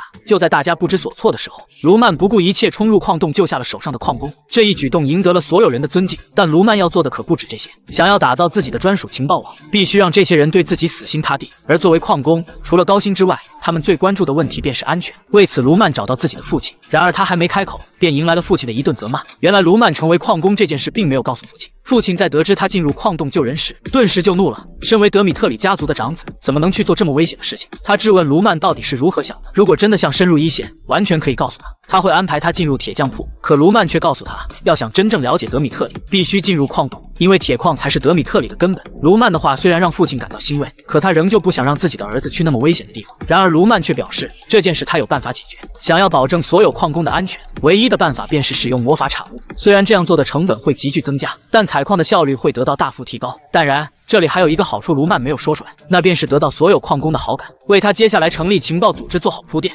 在弱肉强食的武林世界，曾有两个组织因收集情报颇有名气，他们便是丐帮与下巫门。卢曼之所以想要讨好矿工，就是想要在这个世界里重现下巫门这个组织。当然，这只是他的一小步计划。矿工们只局限于东北地带，他需要的是整个大陆的情报，所以他需要一个负责整理情报的带头人，他就是当初的卢卡斯。然而当卢曼找到他的时候，他却一口回绝了这个请求，而拒绝了理由十分简单，他就是单纯的想要留在卢曼身边。卢曼咧嘴一笑，不管他是演的还是真情流露，这都说明他没有看错人。他告诉卢卡斯，他不需要毫无理由的效忠，如果有人真心实力的为他办事，那么他会给他无法想象的好处。卢卡斯心动了，当即表示他会听从卢曼的安排。这番态度让卢曼十分满意，他原本就想让他作为下巫门的头领，如此看来自己没有看走眼。数日后，卢曼从父亲那里申请来了魔法产物，这件物品可以对矿洞进行安全治护，不仅让矿工的安全得到了极大保障，同时也让他们对卢曼充满了好感。然而这件事却让卢曼的父亲陷入了苦恼之中。在整个矿洞里设置魔法制品，虽然产生了不少开支，但在短期内矿洞的产量增加了30%。但卢曼的父亲却高兴不起来，因为卢曼近期的政绩已经影响到了许多大臣。2年半前，他曾将卢曼的弟弟路德维尔立为继承人，原本这并没什么意义，可如今朝堂上已经有人开始推荐卢曼，他最不愿意看到的就是子嗣相杀。但现在看来，这件事已经超脱了他的掌控，哪怕是身为领主，卢曼的父亲也不敢独断这件事，这就是政治的恐怖所在。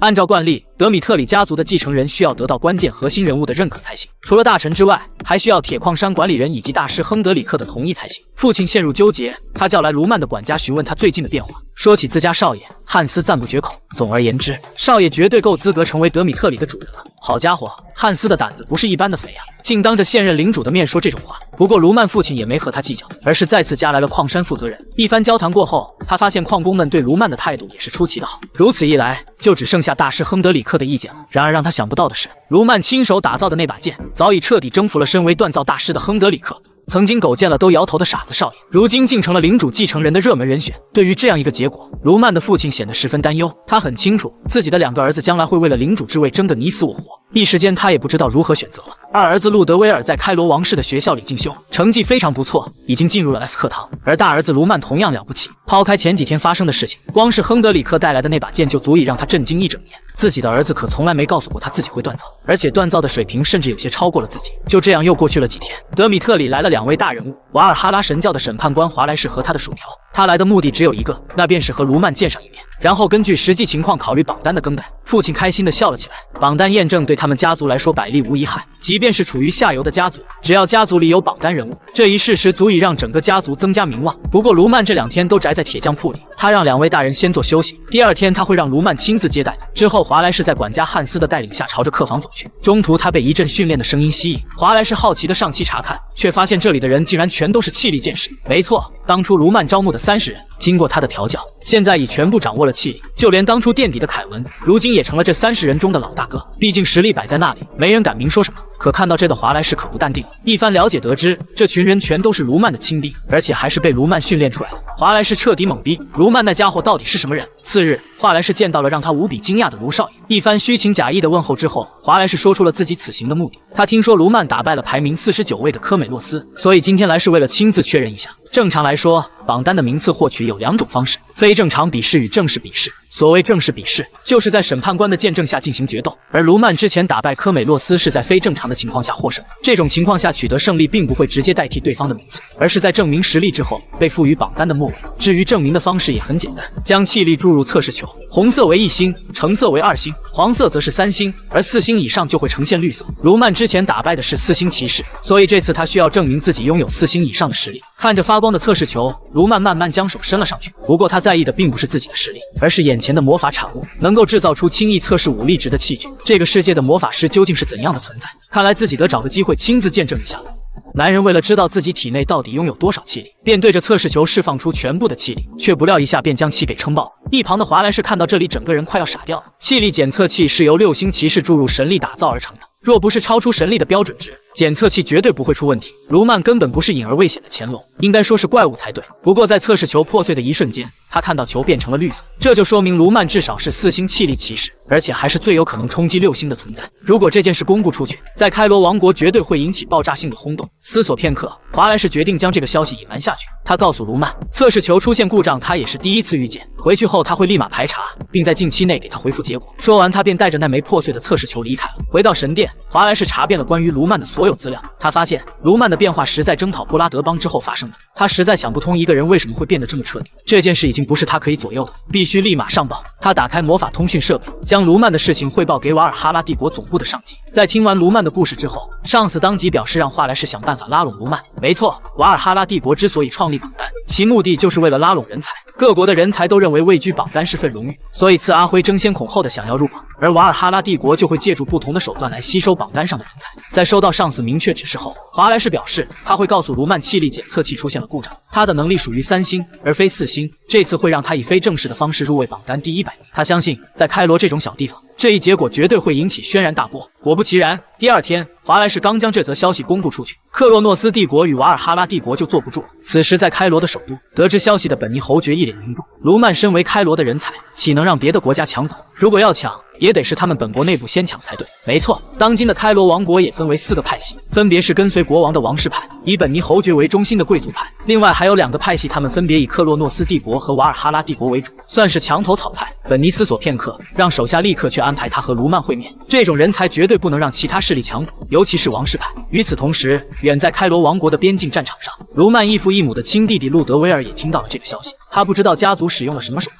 竟让自己的哥哥进入了榜单，因为他根本不信一个连自己都照顾不好的傻子会有登上榜单的实力。不过这件事很快就能揭开真相，因为用不了多久，他就要离开战场回家了。到那个时候，他要亲眼看看自己的傻逼哥哥究竟有没有3星骑士的实力。男人只是测试了一次自己的气力，竟同时引来了4大家族的争夺。这天，王室派出使者来到卢曼家中，提出给他皇家骑士的位置，以此换取他的效忠。卢曼一脸无语，我身为德米特里家族的长子，本就已经衣食无忧，为什么跑去首都当皇家骑士？而且你们王室就只能做出这种程度吗？听到卢曼这样说，使者大为震惊。卢曼告诉他，在他来之前，其他的3个势力已经找过他了，他们给出的条件比这丰厚的多。要钱给钱，要地给地，不光送女人，还要送爵位。使者愣住了，他喵的终究还是自己来晚了一步。他恳求卢曼再考虑一下他的提议。刚才他提过的那些势力可都是穷凶极恶的卖国贼。卢曼呵呵一笑，事实上他早就对开罗王国的势力分布有所了解。如今的王室早已没了实权，说起来，给自己一个皇家骑士的位置，估计也就是王室派唯一能做到的。他让使者不用担心，其他的3家他也都拒绝了。现在的他还没想过为谁效力，所以不必担心他会成为王室派的敌人。使者长舒一口气，来这一趟虽然没能得到他想要的结果，但至少不是最差的结局。之后的几天里，卢曼一直在练习剑术。这天，一个自称瓦尔哈拉情报部的家伙找到他，他叫麦肯，希望能和卢曼谈一谈。看到对方身穿德米特里家族的仆人装，卢曼的脸顿时就阴沉了下来。我记得几天前就已经回复过你了，如今你穿着我家仆的衣服潜到我家来，是不是不想活了？第一次感受到卢曼的压迫感，麦肯也是一脸震惊。不过很快他便调整好了状态，他先是向卢曼道歉，随后表示这都是不得已做出的选择。之前邀请他的时候，周围有太多的眼线，所以一些条件他们没来得及讲清楚。他告诉卢曼，瓦尔哈拉十分希望他能加入他们，但毕竟这件事关乎国籍问题，而且抛弃已经拥有庞大资本的德米特里家族并非易事，所以他们决定为他提供子爵的爵位，并给他一块拥有铁矿山的肥沃土地。这样一来，他就可以在其他的帝国继续维持现在作为铁匠的根基。当然，这只不过是一道开胃小菜，真正的大头还在后面。如果他同意加入，瓦尔哈拉会特别允许他出入一级宝库，那里面可是存放着瓦尔哈拉所有前辈的心术与剑术。说实话，这样丰厚的条件的确很难让人抗拒。可卢曼仍旧选择了拒绝。他告诉麦肯，并非是条件给的不够，也不是因为他要效忠谁的问题。如今开罗王国有4大势力，任何一个势力得到他，都会改变当今的局势。这对卢曼来说，同样是个分岔路口。他不想仅凭几人口头的提议就做出决断，他想花费点时间去验证到底谁才会值得他豁出性命。麦肯也没想到卢曼竟然回绝得这么绝对。临走时，他告诉卢曼，瓦尔哈拉帝国会给他一些时间验证，但不会给他太多。另外，为了日后的缘分，他免费送他一份礼物，那就是小心南部战线。那个地方简直就是个定时炸弹。几天后，卢曼穿好战甲与家人告别。今天是他奔赴战场的日子，而他要去的地方正是麦肯曾提醒过他的南部战场。这个男主真牛逼，只因测试了一次自己的能力值，就将测试球给撑爆了。这逆天的天赋顿时引来了4大势力的争抢，但卢曼却一心想要奔赴战场。为了讨好卢曼，代表贵族派的本尼侯爵特意动用关系将他安排到南部战线，并写信告诉他那里是最安全的地方。可卢曼从瓦尔哈拉情报部得到的消息却截然相反。麦肯告诉他，南部战线就是个定时炸弹，究竟谁才是对的？看来只有卢曼亲自去确认。然而还没到地方，卢曼就遇到了一个找事的麻辣毛蛋。对方声称自己是艾伯特家族的人，让卢曼带着他手下的垃圾滚出旅馆，这里他包场。这还真是屋里挂葫芦，把自己给当野了。卢曼拔出佩剑，当即表示，如果想让他离开，那就先赢下他手中的剑。毛蛋怒了，他刚要冲上去，身后的手下突然认出了卢曼的身份，他赶紧拉住自己的主子，让他先别冲动。在听到对面就是近期冲上榜单的卢曼少爷后，毛蛋的脸跟吃了屎一样的难看。开玩笑，卢曼当着巴洛克领主的面杀死他儿子的事情，在贵族圈里妇孺皆知，这就是个十足的恶魔。我他喵的竟然惹到了他，冷汗不自觉地流了下来。毛蛋当即表示自己家的衣服还没收，转过头就逃了出去。卢曼一脸无语，难道这就是南部战线的现实情况吗？从那天起，相同的情况又发生了几次。旅馆的老板娘告诉卢曼，这些情况在这里都是常事，不同于西部前线，南部前线和赫克托尔王国关系融洽，所以基本没什么危险。这样一来，不能回避国防义务的贵族子弟们都会争着来这个被称作休养地的南部前线，因为在这里训练不会太累，而且没有危险。话虽如此，但卢曼在仔细看过地图后发现事情没有这么简单。48天前，赫克托尔王国的侦察兵曾跨过了国境，之后又有3次相同的举动发生。虽然不能确定他们会与开罗王国开战，但单凭现在收集到的线索，也能猜出南部战线并非没有一点危险。不过这对卢曼来说都是无所屌味的事情。作为曾经的魔教教主，他这辈子最不惧的就是战争。一个新兵训练营开班仪式究竟有多离谱？来的全是一群站着都能睡觉的人才。没办法，谁让南部战线是最安全的地方？这里的人哪个不是靠关系进来的？要知道，在这里练的可不是新兵的体能，而是练习教官的人情世故。开班仪式刚结束，一个卫兵就跑来找到卢曼，表示指挥官想和他见一面。来到指挥官办公室，对方不仅热情地招待卢曼，还贴心地给他泡好了咖啡。原来他听说卢曼是本尼侯爵花关系将他派过来的，所以他希望卢曼能在训练结束后帮他在对方那里美言几句。虽然南部训练营的环境没法和总局的奢华生活相比，但这段时间他会让他尽力过得舒适。卢曼微微一笑，在人情世故方面，南部训练营的指挥官的确有2把刷子。既然他这样说了，自己也没理由拒绝。可当他刚刚离开指挥官的房间，之前的那个麻辣毛蛋就找了过来。嘿嘿，总算让我找到你了，你一定不知道我的关系吧？南部训练营的贝尔指挥官就是我的舅舅，今天你完蛋了。说着，他便跑进了指挥官的房间。卢曼一脸无语，这他喵的该不是有什么大病吧？不一会，毛蛋就和他舅舅跑了出来。可当看到自己外甥口中的人就是卢曼时，指挥官的怒火蹭的一下就上来了，反手给了毛蛋一个大逼兜子。指挥官怒气冲冲的大声吼道：“你这个外甥狗，居然想害死我！”毛蛋被抽懵了，这还是疼我爱我的那个舅舅吗？看着相亲相爱的一家人，卢曼彻底无语，他当即表示自己还有事，先一步离开了。待到卢曼走后，指挥官语重心长地告诉毛蛋，卢曼是他惹不起的人，那可是本尼侯爵的宠，和这种人为敌是绝对没有好处的。他希望毛蛋能够懂点事，真要出了事情，他这个舅舅也没办法。而就在这时，他的脑海突然划过一道闪电，既然今天的事情让卢曼对我们有了不好的印象，那以后的训练我会一直让你和卢曼一组，你一定要和卢曼搞好关系，否则我就会将你派去西部战线。听着舅舅的话，毛蛋彻底愣住，这他喵的简直就是造孽啊！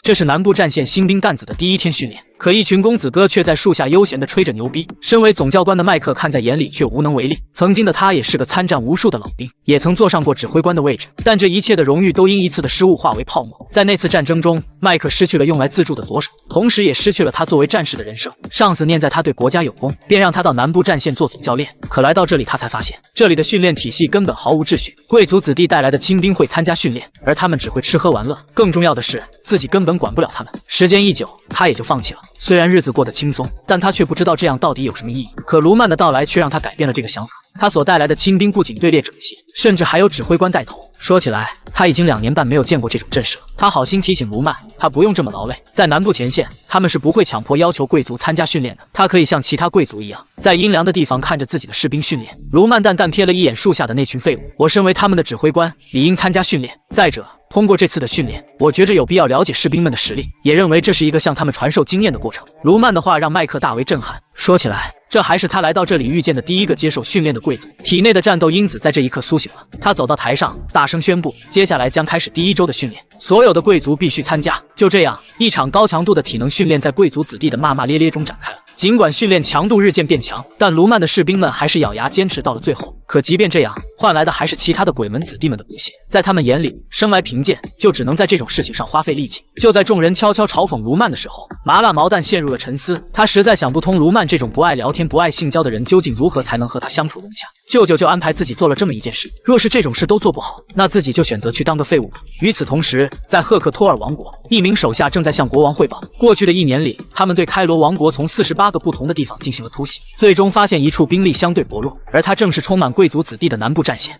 这群贵族少爷花费2周半完成新兵训练，没想到第一次奔赴前线就要经历战争。总教练麦克十分感激卢曼这段时间的刻苦训练，多亏了他才重新意识到自己的职责。为此，他送给卢曼一份南部前线的地形图，希望他能平安退役。事实上，他还有件事没有说出口，他想追随卢曼这样的人，但是没了左手的他连飞机都打不了，更别说给他带来价值了。麦克自卑地离开了，看着手中的地图，卢曼微微一笑。尽管他早已让卢卡斯提前将情报收集好了，但对方的好意理应值得被尊重。与此同时，在南部前线的第1防线，守城的士兵突然发现远处杀出了大批士兵，而他们正是赫克托尔王国的派出的攻城部队。另一边，卢曼已带着他的手下来到了第5防线的预备队驻地。此刻，毛蛋像是个跟屁虫一样跟在卢曼身后。这次他的舅舅刻意将他与卢曼分到一组，为的就是让他们搞好关系。然而毛蛋还没想好该怎么开口，驻地就传来的敌袭警报，赫克托尔王国正式向开罗宣战了。此时第5防线的城门已被攻破，虽然第1防线是最先遇袭的，但面临沦陷危机的却是第5防线。只因这里曾被称为贵族天堂，身为负责人的布鲁斯男爵也只会中饱私囊，可以说第5防线是最容易被攻破的地方。站在城墙上的布鲁斯此刻已经慌了，他嘴上喊着让士兵们坚守岗位，自己却掉头跑了。另一边，卢曼在收到警报后立马带领手下赶往第5防线。根据他从卢卡斯那里得到的情报，南部战线的军力普遍落后，不仅兵器老化严重，连士兵们的思想都陈腐落后，可以说是毫无战力。而且现在最重要的是，预备队驻地距离第5防线还有2个半小时的路程，自己必须抓紧时间，否则第5防线将不复存在。可他刚走到半路，就迎上了逃跑的布鲁斯指挥官。他命令卢曼先不要管第5防线，要立刻护送他离开这里。卢曼质问他为什么没有带人过来，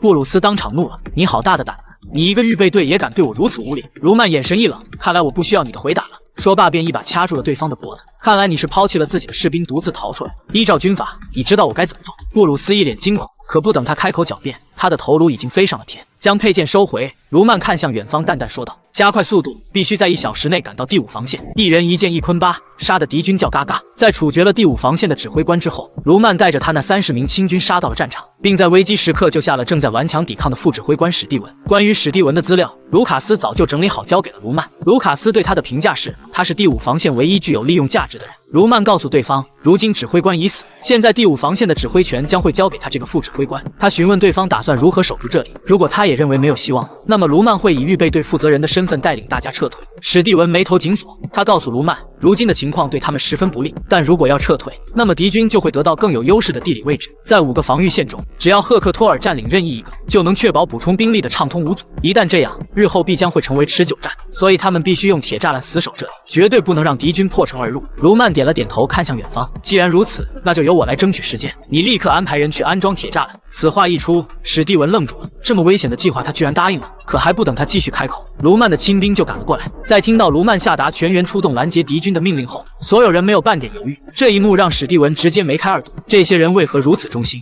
难道他们就没有一丝的害怕吗？就这样，卢曼带着他的亲兵杀了出去，喷涌的鲜血加上敌军的惨叫，让卢曼感到兴奋。一剑破伤风，2剑见祖宗。当卢曼一人杀到50人的时候，赫克托尔的人终于意识到了恐惧，城门处不再有人往前冲，而是拼命的开始后退。看到这一幕的指挥官一脸懵逼，在破门的那一刻，他还确信胜利一定属于自己，可如今的情况却让他感到诧异。突然，卢曼的身影出现了，他只是用膀胱看了自己一眼，指挥官立马抖如筛糠，完犊子，那不是恶魔卢曼吗？他怎么朝我过来？难道他是想灭了我？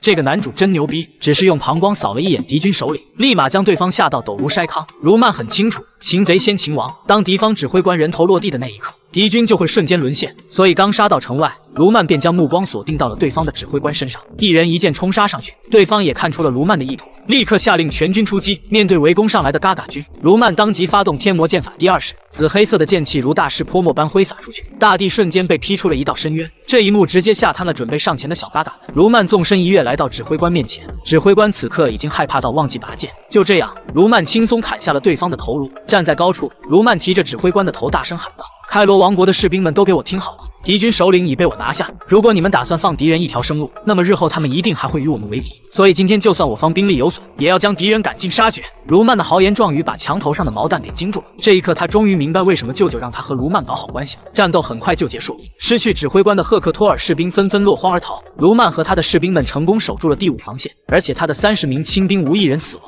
卢曼下令让所有人使用药水进行疗伤。听到这的史蒂文愣住了，卢曼口中的药水是魔法产物，哪怕是最低的等级，价格也是十分昂贵。怪不得卢曼的这群亲兵如此为他卖命，看来他们追随了一个让人心甘情愿的主角。这一刻，连他都有了一丝想要追随卢曼的想法。这时，卢曼走上前来询问他认不认识了解前线的士兵。史蒂文有些诧异，战斗不都已经结束了吗？不，战争才刚刚开始。随后，史蒂文给他带来了一名叫做科比的士兵，并表示他会为他带路。卢曼询问他如何能快速抵达敌军后方阵地。科比刚指出一条小路，卢曼就表示这条路需要2个半小时，太慢了。科比愣住了，他怎么知道路程花费的时间？莫非他对南部前线有一定的了解？他询问卢曼，既然他知道路线，为什么还要找人带路？卢曼表示，他只是以防万一提前搜集了一些情报，但并不是十分了解，所以想要找一个当地人带路。科比有些错愕，一直以来，贵族们来南部前线都是为了安逸，但卢曼却不同。如果这次他能帮自己，那么南部前线一定还有希望。10分钟后，几人敲定了前进路线。可就在众人准备出发的时候，一个熟悉的身影突然冒了出来。哟，这不是麻辣毛蛋哥吗？不知道你来这里是有何贵干？曾经嚣张跋扈的麻辣毛蛋，如今竟变得毕恭毕敬、唯唯诺诺。他希望卢曼今后能带他一起玩，他再也不狂了。卢曼提醒他，跟着可以，但不能妨碍自己，否则他会毫不犹豫地舍弃他。说罢，他便带着亲兵出发了。然而他们还没走出多远，就发现了一名受伤的士兵，对方声称南部训练营遭受了攻击，希望卢曼能够救救他们。卢曼眉头紧皱，训练营的士兵跑到这里，说明这件事至少过去30分钟了。看来赫克托尔王国在计划攻击5个防线的同时，也下令进攻了训练营。难道说这些都是他们的声东击西策略？想到这，卢曼立马下令掉头前往训练营。此时在南部训练营现场只剩下麦克一人苦苦坚持，虽然他有点武力，但失去了1天手臂，根本不是小嘎嘎们的对手。就在他绝望的以为自己要死在这里的时候，小嘎嘎身后的围墙突然炸裂，卢曼缓缓地走了出来。但这一次，卢曼并未痛下杀手，而是使用武林中的点穴法生擒了几人。清点完战场，克里斯向他汇报，这次南部训练营只有5名幸存者，指挥官贝尔自觉在和敌人打斗中受了伤，逃进了山里。而现场他们只抓住了12名敌人，其他人在攻击完训练营后就离开了。至于其他的信息，被抓的12人没有一个开口说的。卢曼让克里斯守在门外，他要看看这12个人的嘴究竟有多硬。来到牢房，卢曼淡淡开口表示，他只给他们3分钟的时间，如果能回答自己的问题，他可以让他们毫无痛苦的死去，否则他不介意使用一下酷刑。对于卢曼的话，小嘎嘎们仍旧选择嘴硬，甚至还有些不屑。很快3分钟的时间过去了，既然没人回答，那就别怪我了。卢曼一手点在一个小嘎嘎身上，对方发出杀猪般的哀嚎。卢曼淡声开口，这一招我称它为分筋错骨手，你们体内的肌肉和筋骨会移动错位，而你们也会在痛苦中慢慢死去。我知道你们都受到了拷问训练，但这样的滋味，我敢打赌你们一定没有体验过。看着同伴痛苦的表情，一个小嘎嘎慌了，你以为这样对我们就会有结果吗？就算我说出计划，你们也无计可施了。此话一出，卢曼突然阴森地笑了起来。呵呵，我等的就是你这句话。从一开始我就没指望你们会说实话，我只是好奇你们是何种反应。看来我之前的推测是对的，你们真正的目的在于后方阵地。既然我的想法得到了证实，那么是时候送你们上路了。半年前他还是一个人人看不起的傻子少爷，如今摇身一变，竟成杀伐果断的狠人。在处决了12名俘虏之后，卢曼从麦克口中得知，南部训练营是在2个半小时遇袭的，那群人全都是轻装上阵，指挥官脸上有多处伤口。结合这些信息，卢曼猜测对方是赫克托尔王国的拦截部队，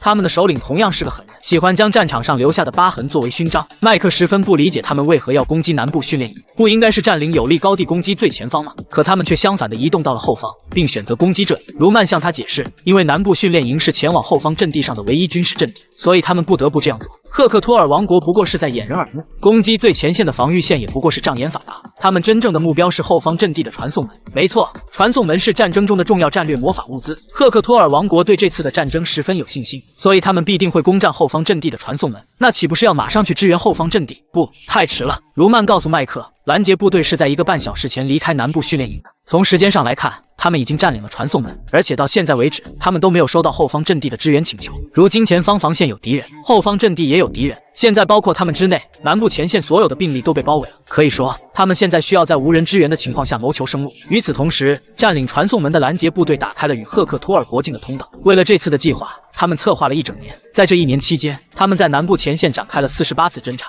并利用探子在后方阵地挖好了地道。随着传送门亮起，一个满头乌黑红发的男人走了出来，所有人都是恭敬地跪了下去，而他正是赫克托尔王国的王子，也是策划整场战争的主谋艾德温。可他并不知道，他的完美计划中出现了一个变数，那便是德米特里的长子卢曼。与此同时，卢曼向第1防线的指挥官发去了魔法通讯，他十分明确地将赫克托尔的计划说给对方听，并希望他们能尽快放弃防线，带领士兵隐匿到山里。然而对方却是一脸的不服气，自己守城这么多年，哪能轮到一个预备队的毛头小子来指挥？他不耐烦地摆摆手，表示他有自己的判断，不需要卢曼费心。卢曼也没有废话，直接挂断了通讯。既然如此，除去第5防线的兵力，剩余的地方一并抛弃便是。之前还尊都假都的第1防线指挥官，如今却急成了热锅上的卡拉米。仅仅4个小时，他们就被前后包围了。如今就算是从南部前线最近的地方派送兵力，至少也要半个月的时间。指挥官强行让自己冷静下来，现在他们必须坚守城池等待支援。可就在他鼓舞士气的时候，城墙处突然传来了剧烈的爆炸，定睛看去，竟然是魔法武器燃光弹。随着火球一个接一个的落下，指挥官这才想起卢曼的忠告。然而为时已晚，第1防线沦陷了。艾德温缓缓走入城内，他命令手下将反抗的士兵抓起来，以此作为与开罗王国谈判的资本。虽然自始至终他的计划都在完美运行，但他总有一丝不祥的感觉。而就在这时，手下突然来报，第5防线的指挥官死于战场。艾德温眼神一冷，立马让手下带他去见传消息的人。来到病房，一名从第5防线逃回来的士兵告诉艾德温，起初他们的攻城十分顺利，但后来对面出现了一头恶魔，1步杀10人，10步杀100人，即便是气力骑士也无法与其近身。对于参与那场战争的人来说，那简直就是一场噩梦。艾德温眉头紧皱，听说开罗王国出现了最年轻的榜单人物，看来一定就是他了。他让手下汇报第5防线的情况，杰克森告诉他，第5防线已经没有了开罗士兵的踪迹，看样子是逃到了山里。他询问主军是否追击，艾德温摆手表示拒绝。如今南部前线已被占领，接下来也该到了和开罗王室谈判的时候。此时在开罗首都，国王丹尼尔一腔怒火无处宣泄，如今敌人都已经打到家门口了，其他的3大贵族居然还没到。没错，开罗的国王并没有独自决定的权利，只有在手握重权的贵族全部同意的情况下，他才能动用兵力。在无能咆哮了一会之后，其他的几个贵族慢悠悠地来到了会议室。对于赫克托尔越过国境线这件事，他们一点都不担心。既然打过来，那就派兵解决就是了。可当他们得知传送门被占领的消息后，立马就变了画风，四方势力互相推诿，纷纷指责是对方的错。而就在这时，艾德温发来了魔法通讯，他表示想得到南部前线，就得拿钱来换。他只给开罗3天的时间，若是不能满足他的要求，他会将南部前线所有的人质全部处决。赫克托尔因为连年欠收导致国库亏空，而且还长时间未能偿还黄金钱庄的利息，所以这一次哪怕成为万人屠，艾德温也要实施自己的计划，否则赫克托尔王国的百姓将无法生活下去。可以说，这次的战争他赌上了国运。丹尼尔应该是最憋屈的国王了，敌人打到家门口，他却没有权力调动兵力。更让他窝火的是，之前为了平分权力而争斗的贵族，现在竟没一个敢吱声。既然这样，那自己也没话说了，赔钱吧，反正大家也没意见。可话音刚落，亲近瓦尔哈拉派系的丹佛伯爵立马开口反对。他表示南部前线有卢曼在，据他得到的消息，第5防线已经在卢曼的带领下成功防御了一波进攻。如果他能改变局势，开罗还有胜算。可话还没说完，国王丹尼尔和贵族派的本尼就不乐意了。卢曼再强也是一个人，终究敌不过敌人的千军万马，况且他是开罗的人才，他们更不能冒险让他在前线作战。丹佛淡淡扫了众人一眼，看来他们还不知道卢曼真正的实力。他之所以清楚，也是因为他属于瓦尔哈拉派系。卢曼是具有4星以上实力的人才，绝对是可以改变战争的变数。不过既然大家都不知道，他也没必要将这个事实说出来。他笑盈盈地表示给他3天时间，如果3天内南部前线没有任何变数，到时候再按照赫克托尔的要求去做。与此同时，在南部前线的第1防线，战争残留下来的大火还在燃烧。赶来麻辣毛蛋一脸惊恐，他扭过头就要逃离这里。对他来说，美人美酒加美食才是他追求的，去当战争英雄根本不存在。可还没跑出2步半，一柄长剑就横在了他的脖子上。别说话，跟我走。来人正是卢曼的手下克里斯，他带着毛蛋来到森林深处，这里有卢曼提前建好的秘密基地，所有从第1防线救回来的士兵都被安置在这里。毛蛋一脸震惊，后方阵地都已经沦陷了，为什么还要建这种东西？克里斯眼神一冷，让他不要废话。建立营地是为了保护友军并防止敌人上山的，如果他是敌方的人，刚才早就没命了。此时卢曼正在最前线享受杀戮的快感。赫克托尔虽然占领了第1防线，但却派出了3支小队清理开罗的残兵，只可惜他们全都成为了卢曼的剑下亡魂。第1防线的副官布兰特被救了下来，他询问卢曼接下来想怎么办。虽然他知道卢曼是个了不起的剑士，可2国开战绝对不是一个人能够左右的。卢曼告诉他，事情并非这样。赫克托尔虽然拿下了南部战线，却没有继续推进，这就说明他们没有余力持续战斗。他们之所以发动战争，是想解决本国的经济危机，只可惜他们忽略了卢曼这个变数。既然他们敢拿国运当赌注，那么卢曼必定会让他们知道花儿为什么这样红。这是被称为工程神器的魔法产物，有了它的加持，赫克托尔很快攻破了第2防线的墙头，这对艾德温来说都是意料之中的事情。唯一的变数就是第5防线的失败，还有突然出现的卢曼。据逃回来的士兵所说，他的武力超乎人的想象，艾德温也不确定他有没有能力与他所有的兵力抗衡。就在艾德温思考这件事的时候，手下突然来报，负责清理第1防线残兵的3支小队突然失联了。艾德温心头一惊，怪不得之前他就感到不安，原来一切都是因为这个卢曼。看来他已经赶到了第1防线。回到营帐，艾德温越想越感觉不对。杰克森看出了主人的困扰，表示卢曼只不过是计划中的一个小变数，如果太在意会导致工程失败。现在最重要的不是卢曼这个属性，而是要集中于攻陷其他的阵地。然而艾德温却一口否认了他认为现在最重要的是抓住那个毁了计划的鼠辈。他下令全员放弃攻打第2防线，全力搜寻卢曼的身影。夜晚，所有的兵力集结在第1防线附近的山脚下。杰克森虽然不理解主君为什么这么在意一个鼠辈，但他相信对方这么做一定有他的理由。随着艾德温一声令下，士兵们对整座大山进行了地毯式的搜寻。可他们不知道的是，夜幕下的卢曼才是真正的恶魔。此刻正在搜寻的3中队队长还不知道发生了什么，周围的手下就突然消失不见。反应过来的他立马掏出了口哨，可他还没来得及吹响，卢曼就已经抹了他的脖子。借助夜色，卢曼如同幽灵一般穿梭在丛林之中，每一次出手都会带走一个小嘎嘎。这种久违的感觉让他感到兴奋。随着一名名同伴的消失，负责搜山的小嘎嘎们心态已经崩了。可他们又怎会知道，卢曼在前世中就已经学会了暗王的武功，那是一门利用黑暗来进行刺杀的技术。卢曼曾用它夺去了38名高手的性命，他更是被人称为鬼影。如今这群人既然敢在漆黑的夜晚上山，卢曼必定会让他们有来无回。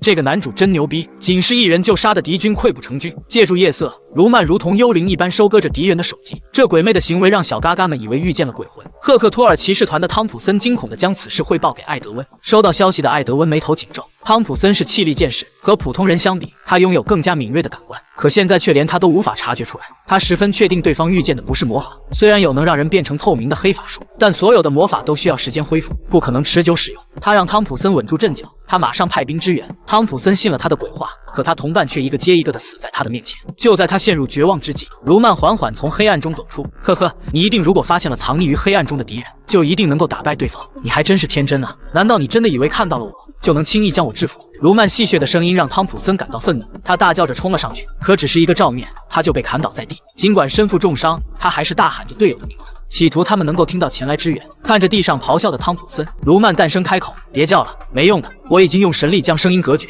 士兵们是听不到你的声音的。”卢曼朝着汤普森后背补了一剑，随后拿起了他的通讯器。对面的，你应该听见了吧？我知道你们想干什么。你们国家正面临着史无前例的饥荒，所以才迫不及待地向南部前线发动进攻，企图用战争来解决你们的经济危机。但现在的问题是，你们的计划被我识破了。收手吧，继续打下去，你们连3个月都撑不过去。听到声音的艾德温一脸凝重，片刻后他回应了卢曼：“你说的一点没错，为了摆脱困境，我们不得不做出这种决定。这次的战争关乎整个王国的命运，即便是靠死去同伴的尸体冲击，我们也不会退缩。请你转告开罗王室，如果我们什么也得不到，我就会在此地散布尸毒，让这里变成死亡之地。记住我的名字，我是赫克托尔王国的王子艾德温。为了救活百姓，不论是什么事我都会去做。”卢曼眼神一冷，对方的名字他听说过无数次。不同于他那个无能的父亲，艾德温是他们王国的中心人物，也是公认的天才，可他竟然敢威胁自己。卢曼拿起长剑猛地刺向脚下的汤普森，凄厉地惨叫通过通讯器传到了艾德温那头。你到底在干什么？呵呵，我只不过割下了他的坤巴而已。那你不如杀了他，就算是敌军，为什么要如此折磨？呵呵，你的反应倒是十分感性。我对赫克托尔的理由不感兴趣，既然敢威胁我，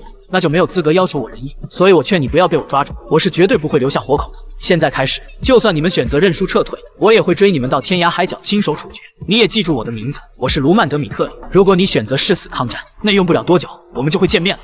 当艾德温发出威胁的那一刻，这场战争就注定是不死不休。挂断魔法通讯，卢曼并未着急复仇，而是使用树枝与石头向自己的亲军展示何为神力，并传授给他们了一门前世中的武林秘籍——阵法。在阵法的加持下，卢曼的手下变得如同鬼魅一般，杀得敌军胆战心惊。尤其克里斯，自从大战士之战以后，他就已经成为了全新的人物。原本属于武林10大高手的剑术，也在他身上重现威能。除他之外，还有一个被称为怪物的凯文。另外，卢曼手下的2个光头战力同样不逊色。就这样，卢曼将自己的亲军分为4个队伍，同时在不同的场所进行猎杀。此时，赫克托尔的人已经被杀怕了。他一度以为卢曼的队伍里有魔法师，否则不可能同时进行作战。听到这的艾德温眉头紧皱，他很清楚，这绝对不是什么魔法。虽然魔法卷轴可以使多人同时移动，但那种东西都由魔塔严守管理。像南部前线这种松散的地方，不可能有这种东西。而且他坚信，这里一定也不可能存在高阶魔法师，因为比起气力剑士，魔法师的存在更为珍贵，而他们大多都属于中立团体魔塔。魔塔活动于整个大陆，生来就有神力的人，任谁都想加入魔塔，因为那里是知识的宝库。身为魔法师就必须选择魔塔。虽然艾德温很想前去一探究竟，但眼下的情况还不是最佳时机，他要等卢曼亲自掉进自己的陷阱里。与此同时，卢曼那边刚刚斩杀了一名士兵，对方就得意地笑了起来。卢曼还没反应过来，他的眼前就亮起一抹绿光。没错，这正是为了锁定卢曼位置而使用的人工爆炸品。绿色的光片粘在卢曼身上，让他在黑暗中无所遁形。然而他们还是把事情想得太简单了。黑暗中的死神哪怕走出黑暗，他仍旧是死神。高端的猎人往往都会以猎物的形态出场。赫克托尔士兵使用的绿色爆炸物虽然暴露了卢曼的位置，但这也为他接下来的屠杀创造了条件。在清理完一拨人之后，杰克森赶了过来。身为4星骑士，杰克森的名字并未出现在榜单之内，外部人只知道他是拦截部队的首领，却不清楚他的真实实力。但这并不妨碍卢曼斩杀他的决心。双方快速冲杀到一起，仅是一个交锋，就让杰克森瞳孔巨震，剑锋上传来的力量震得他虎口发麻。此刻他终于明白，卢曼根本就不是传闻中的3星骑士，他的实力甚至在自己之上。堪堪躲过卢曼的一剑，杰克森快速后撤，与其拉开距离。他毫不犹豫地吹响哨子，开始摇人。很快，听到哨声的士兵围了过来，但卢曼却在此刻笑了起来。看来你们还没搞清现状，你们真的以为这种碎片可以束缚住我吗？卢曼虎躯一震，附着在他的身上绿色亮片尽数碎裂。杰克森还未从震惊中回过神来，卢曼已经快速闪现到了他的身后。你们不会天真的以为真的可以抓住我吧？不过杰克森，你身为拦截部队的队长，既然出现在这里，那就说明你们的王子身边现在空无一人。听到这的杰克森瞬间反应过来，可他刚回过头去，卢曼就已经消失不见。该死，王子现在有危险，大家赶紧追过去。此刻卢曼正在急速的飞驰，他很清楚，想用少数兵力结束战争，最快的方法只有杀掉敌军的指挥官。如果能确定艾德温所使用通讯器的神力，就一定能找到他的位置。很快，卢曼便找到了山脚下的大本营。3下5除2解决守卫，卢曼直逼艾德温的营帐杀去。可当艾德温看到卢曼时，脸上却没有一丝的惊讶。卢曼心头一惊，对方体内的神力和他想象中的不一样，难道是魔法师？没错，艾德温的真实身份正是一名魔法师。炽热的火焰朝着卢曼袭去，缠绕魔法拔地而起，但这并不能拦住卢曼的剑锋。可就在他斩破束缚，再次杀向艾德温的时候，一道金色的剑芒猛然朝他袭来，休想伤害王子！这股气力让卢曼感受到了威胁，他停下攻势，举剑格挡，定睛看去，对方竟然是榜单第2的5星气力骑士布特。果然，为了将自己拿下，对方已经做好了万全准备。艾德温，你真是个优秀的老六。这个男主真牛逼，竟以一己之力同时对抗4星法师与5星骑士的攻击。艾德温的锋刃魔法与布特勒的剑芒几乎在同一时间袭向卢曼。面对这无法退避的局面，卢曼紧握长剑，双瞳迸发出无比妖艳的紫芒。2股力量近身的瞬间，卢曼完成格挡与横斩2套动作。但身为近战骑士的布特勒并未放弃进攻，泛着金光的铁剑再次发动2段攻击。危机关头，卢曼快速收剑格挡，但这情急之下做出的反应并不能挡下5星骑士的进攻。伴随着剧烈的爆炸，卢曼负伤半跪在地上。纵是想破乳头，他也没猜到艾德温是个魔法师，甚至还带来了一个伪装成士兵的5星骑士。不过这种站在死亡边缘的感觉却让他感到无比兴奋。布特勒一脸震惊地看着卢曼，他也没想到对方能挡下他与王子的合力一击，而且对方仅才20多岁，照这样下去，等他到了自己的年龄，绝对是一个恐怖的怪物。艾德温见布特勒还在发呆，大叫他赶紧再次发动进攻。然而这一次他的话还没说完，卢曼就已起身杀到了他的面前。天魔剑法第3式发动，恐怖的剑气直逼艾德温而去。在这千钧一发之际，布特勒快速闪身挡在艾德温身前，卢曼轻啐一口鲜血，不愧是5星骑士，竟挡下了自己的天魔剑法。不过自己在动用了2次剑法之后，体力也快要耗尽。他看向艾德温，冷冷开口：“今天的事情你们都给我记好了，如果下次再与我相遇，就别妄想像今天这样侥幸存活。”说罢，卢曼的身影消失在黑暗之中。此刻艾德温的脸都黑了，整个军团被这一个人耍得团团转，甚至动用5星骑士的力量都没能留下对方，还险些连自己也栽在他的手上。这一切都是因为自己的过度自信。艾德温陷入深深的自责，他为逝去的士兵举行了火葬，并公开承认了自己的失败。手下看不下去，求他振作起来。看着众人视死如归的眼神，艾德温重新拾回信心。而就在这时，杰克森突然说出了一个足以改变战局的策略，那便是与同为开罗王国为敌的克洛诺斯帝国结盟，以一己之力击退一整个国家的兵力。卢曼虽然没能杀掉艾德温，但也让他感受到了死亡的威胁。为此，他将前线的兵力全都集结到后方阵地，打算与其展开持久战。此时，在开罗王室，收到敌军撤退消息的众人全都激动不已，唯有丹佛伯爵一脸担忧。若是卢曼真的在那种困境下取得胜利，那么将来他必定会成最危险的敌人。国王丹尼尔接通了前线的魔法通讯，但让众人意外的是，对方竟是麻辣毛蛋打来的。本尼伯爵一脸诧异，询问对方卢曼去了哪里。毛蛋告诉他，卢曼大人需要一点私人空间，而他又是现场唯一的贵族，所以就由他来汇报前线的战况。为了能够讨好卢曼，毛蛋不仅事无巨细地将战斗过程复述了一遍，还在夸大其词赞扬了卢曼的英勇。这番话让卢曼的一些手下都听不下去了。知道了前线的详细情况，丹尼尔决定往前线输送兵力，挽回帝国的尊严。其他的3大贵族也纷纷响应，只不过他们每个人心里都有另外一个算盘，那就是战争结束后如何将卢曼拉到自己的阵营。挂断了魔法通讯，毛蛋拿出一块肉干递给克里斯。现在卢曼不在，他想要和他的手下们搞好关系。然而克里斯根本不吃他这一套，他警告毛蛋，如果想要得到认可，就应该提升自己，而不是一味的吹捧主君。卢曼少爷需要的是可以抓住兔子的猎犬，而不是只会伸舌头的舔狗。毛蛋一脸无语，这小子还真是油盐不进啊。他转过头将肉干递给一旁的凯文，那个，你叫凯文是吧？需不需要一点肉干？与此同时，其他几大防线的指挥官收到协助卢曼的指令。在得知卢曼仅凭不到100人的兵力就击溃了赫克托尔之后，第3防线的指挥官瓦西里顿时信心大增。他认为卢曼那个毛头小子能做到的事情，他也一样可以做得到。于是他效仿卢曼的方法，对赫克托尔进行了突袭，但结果却是他们一个人都没杀掉，反而自己还搭上了小命。不仅如此，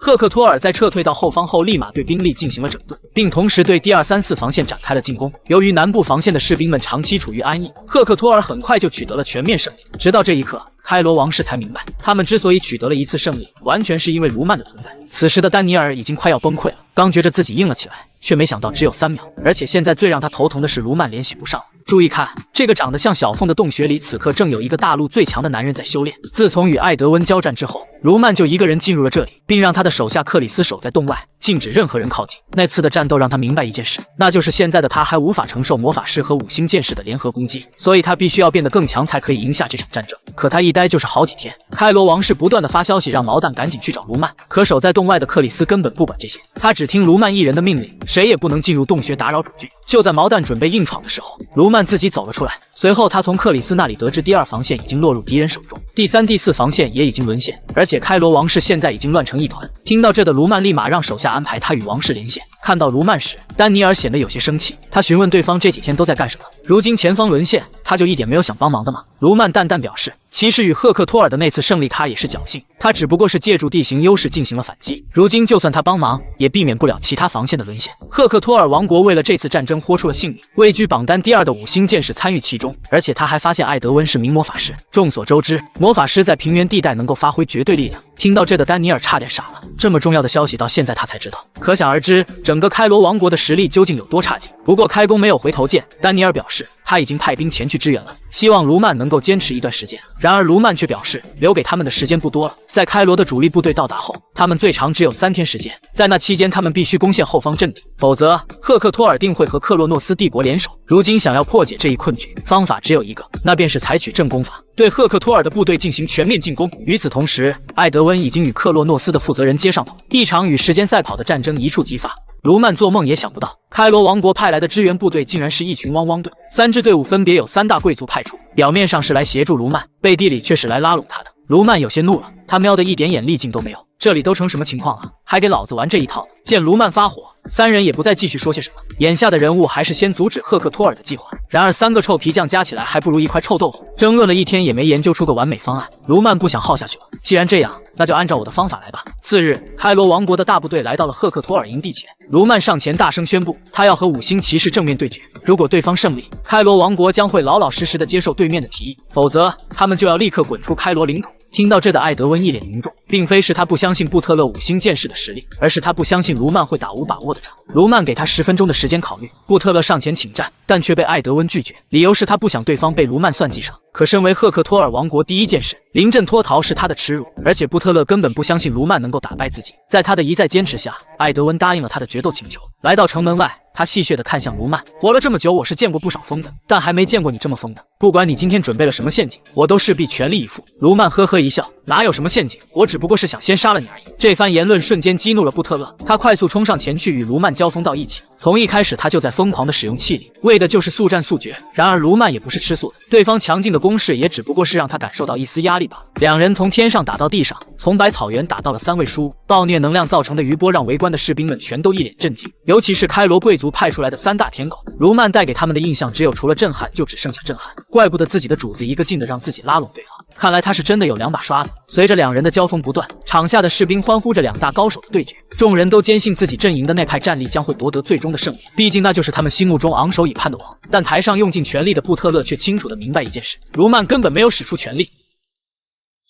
曾经狗见了都摇头的傻子少爷，如今竟让一名5星剑士感受到了压力。随着战斗进入焦灼状态，布特勒的心态已经有些不稳了。他举起扩剑发动气力爆发，然而这种剑士常用的神力发射能力，在卢曼眼里却满是弱点。这种技术虽然可以短暂的让剑招爆发出常规的攻击力，但由于气力输出不均匀，这就导致武器上的力量分散。假如说剑刃的部分气力有 120%， 那么侧面的威力只有 80%。只要能够观察出神力的走向，然后精准的打击在神力最弱的部门，那么卢曼就能轻松化解对方的攻势。此时赫克托尔这边的人已经从惊叹变为了惊愕，5星剑士对他们来说已经是天花板的存在，如今竟被卢曼打得节节败退。艾德温一脸阴沉，他瞄的难道这都是卢曼的陷阱？若是布特勒真的败了，那么赫克托尔帝国将彻底玩完。此时场上的布特勒也意识到了事态的严重性，如果现在给卢曼留下活路，日后赫克托尔帝国必定会面临一头无法战胜的怪物，所以他今天必须全力以赴彻底解决卢曼这个隐患。随着布特勒双瞳迸发金色光芒，一个宛如烈日的火球出现在他的上空，这是他生平最强的招式日击。至今为止挡下这一招的也只有2人。